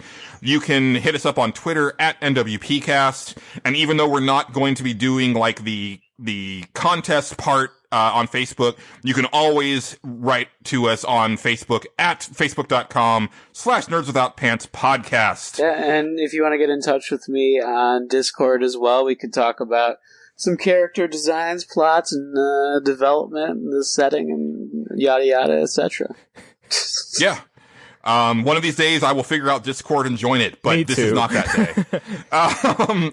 Justin, what's going on in clickbait update land? So we haven't recorded our episode as of the time we're recording this thing, but I know what we're talking about, and it involves demonic possession and Satan possessing you, I guess. It's real weird, and just in time for Easter. Yeah! There you go. You can still get your hits up. You can click it and see link not found. So yeah, come listen to me and my sister talk nonsense about things that we probably shouldn't be talking about, but it'll be fun. Also, we did a big wrestling episode. That was a lot of fun, and we talked about some weird Terry Funk stuff, so go check that out too if you've never heard that show. Absolutely. If you weren't a fan of the show by now, I mean, Justin's sticking around, so you may as well give it a shot. If you like Justin on here, you'll love him on Clickbait, and honestly, like, you need to listen to his sister, because holy shit, she's a lot of fun. She's pretty good. There's a reason I started a podcast with her. Yeah. What's your guys' hot take on that WrestleMania? The wrap up, everything. I didn't watch it. Pretty good. It's pretty good. It's the first WrestleMania I haven't watched in like 7 years. Yeah, why? Because were you boycotting the first female main event? Oh no, like that's what almost made me re-up my subscription, was because I was totally wanting to see that, but I had just cut the subscription like 3 months ago, and I was like, if I re-up the subscription now, that's how I end up subscribing to it for the next 3 years and not using it, except for WrestleMania and Royal Rumble. Yeah. So yeah, I just had to like cut the cord. Yeah. I don't blame you. You can always find us on the Twitter. Patrick? I'm at some boss. Justin? I'm at Tyrone_Swift. And you can find me at Julian_Titus. That's going to do it for this edition of Nerds Without Pants. So for myself, Patrick, and a special thanks to our new third chair, Justin. Thanks for listening, and keep it pantsless, Internet. Goodbye.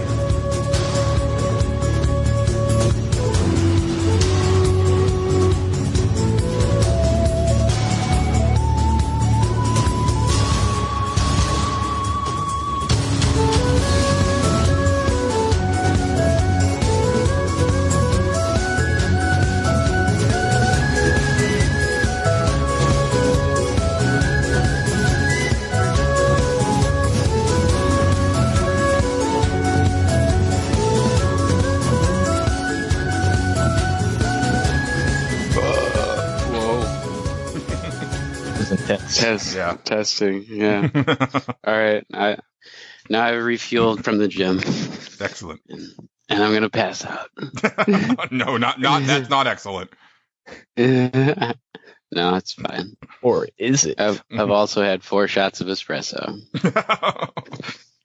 Okay. Living that tech life. Who knows what's gonna happen? I may have to use the bathroom 15 times. You don't know. I don't know how espresso works. I don't really drink that. Coffee is intimidating to me. I have never had coffee, but I can't stand the smell, which is one of the reasons I've never had it. That is a ridiculous claim. That I've never had coffee? I can't believe you haven't tried it once. Nope. Like, it's there everywhere. I know. It helps you. I have so many addictions, I'm glad that that's not one of them. Yeah, black coffee is way too intense for me. I can't do that. But coffee, I'm sure it is. Listen, you're talking to a guy who lives is the opposite of healthy and is be okay with himself. When I drink coffee, it is the least coffee thing ever. It looks like it's it's basically a Shamrock Shake from McDonald's. It absolutely is. Do I want every time I go to Starbucks, they're like, "Do you want whipped cream on this?" I'm like, "You goddamn right, I want whipped cream on this." I will look like the worst person in the world and love it because it's delicious. Get a chocolate milkshake that happens to have coffee in it. It's amazing. I love it. You might like these green chai lattes, iced chai lattes they got at Starbucks now. They taste really sweet like that, and they're good for you-ish. I mean, as far as milk's concerned. But, okay, I don't know what chai is. It sounds fancy. It sounds very fancy and oriental. What does it taste like? It's just sweet, you say? It tastes like Chun-Li. Yeah, it's like sweet thick tea. Yeah, it would taste like her nipple, like juice. Yeah, I'd be such a bad. It's a very good substance to bathe in. Yeah, I don't like tea very much at all. Tea is one that grosses me out. It's like a cross between milk and tea. I don't know. Okay. I've never been able to get into the hot tea thing, all the different types. Yeah. But back when I could have all the sugar that I could consume, which is why I'm diabetic now. It's some good old Texas sweet tea. Oh. Yeah. I don't know if you can see over there's a cast iron red pot that. Oh yeah, I see it. It's got dragons engraved on it. It was $250 or something like that. Is that for your tea ceremonies? Yeah, I used to drink tea in kimonos and shit. No, I don't have a kimono. That's cool. I don't have a kimono, but daintily serve it for your man. I could totally pass in that kind of culture. Because I can use chopsticks too. Nice. And I like kung fu. Sure, that's all you need. There's nothing racially stereotyped about that statement at all. Yeah. That was the punchline, I'm with you. All right, we should get this started because we're missing out on some gold. Hello? Is anybody out there? It's Julian. I've been editing this thing for the last 6 hours. I'm so tired. I can see the air. And I still went super extra on the editing for you people. I have a problem. Hope you enjoyed it!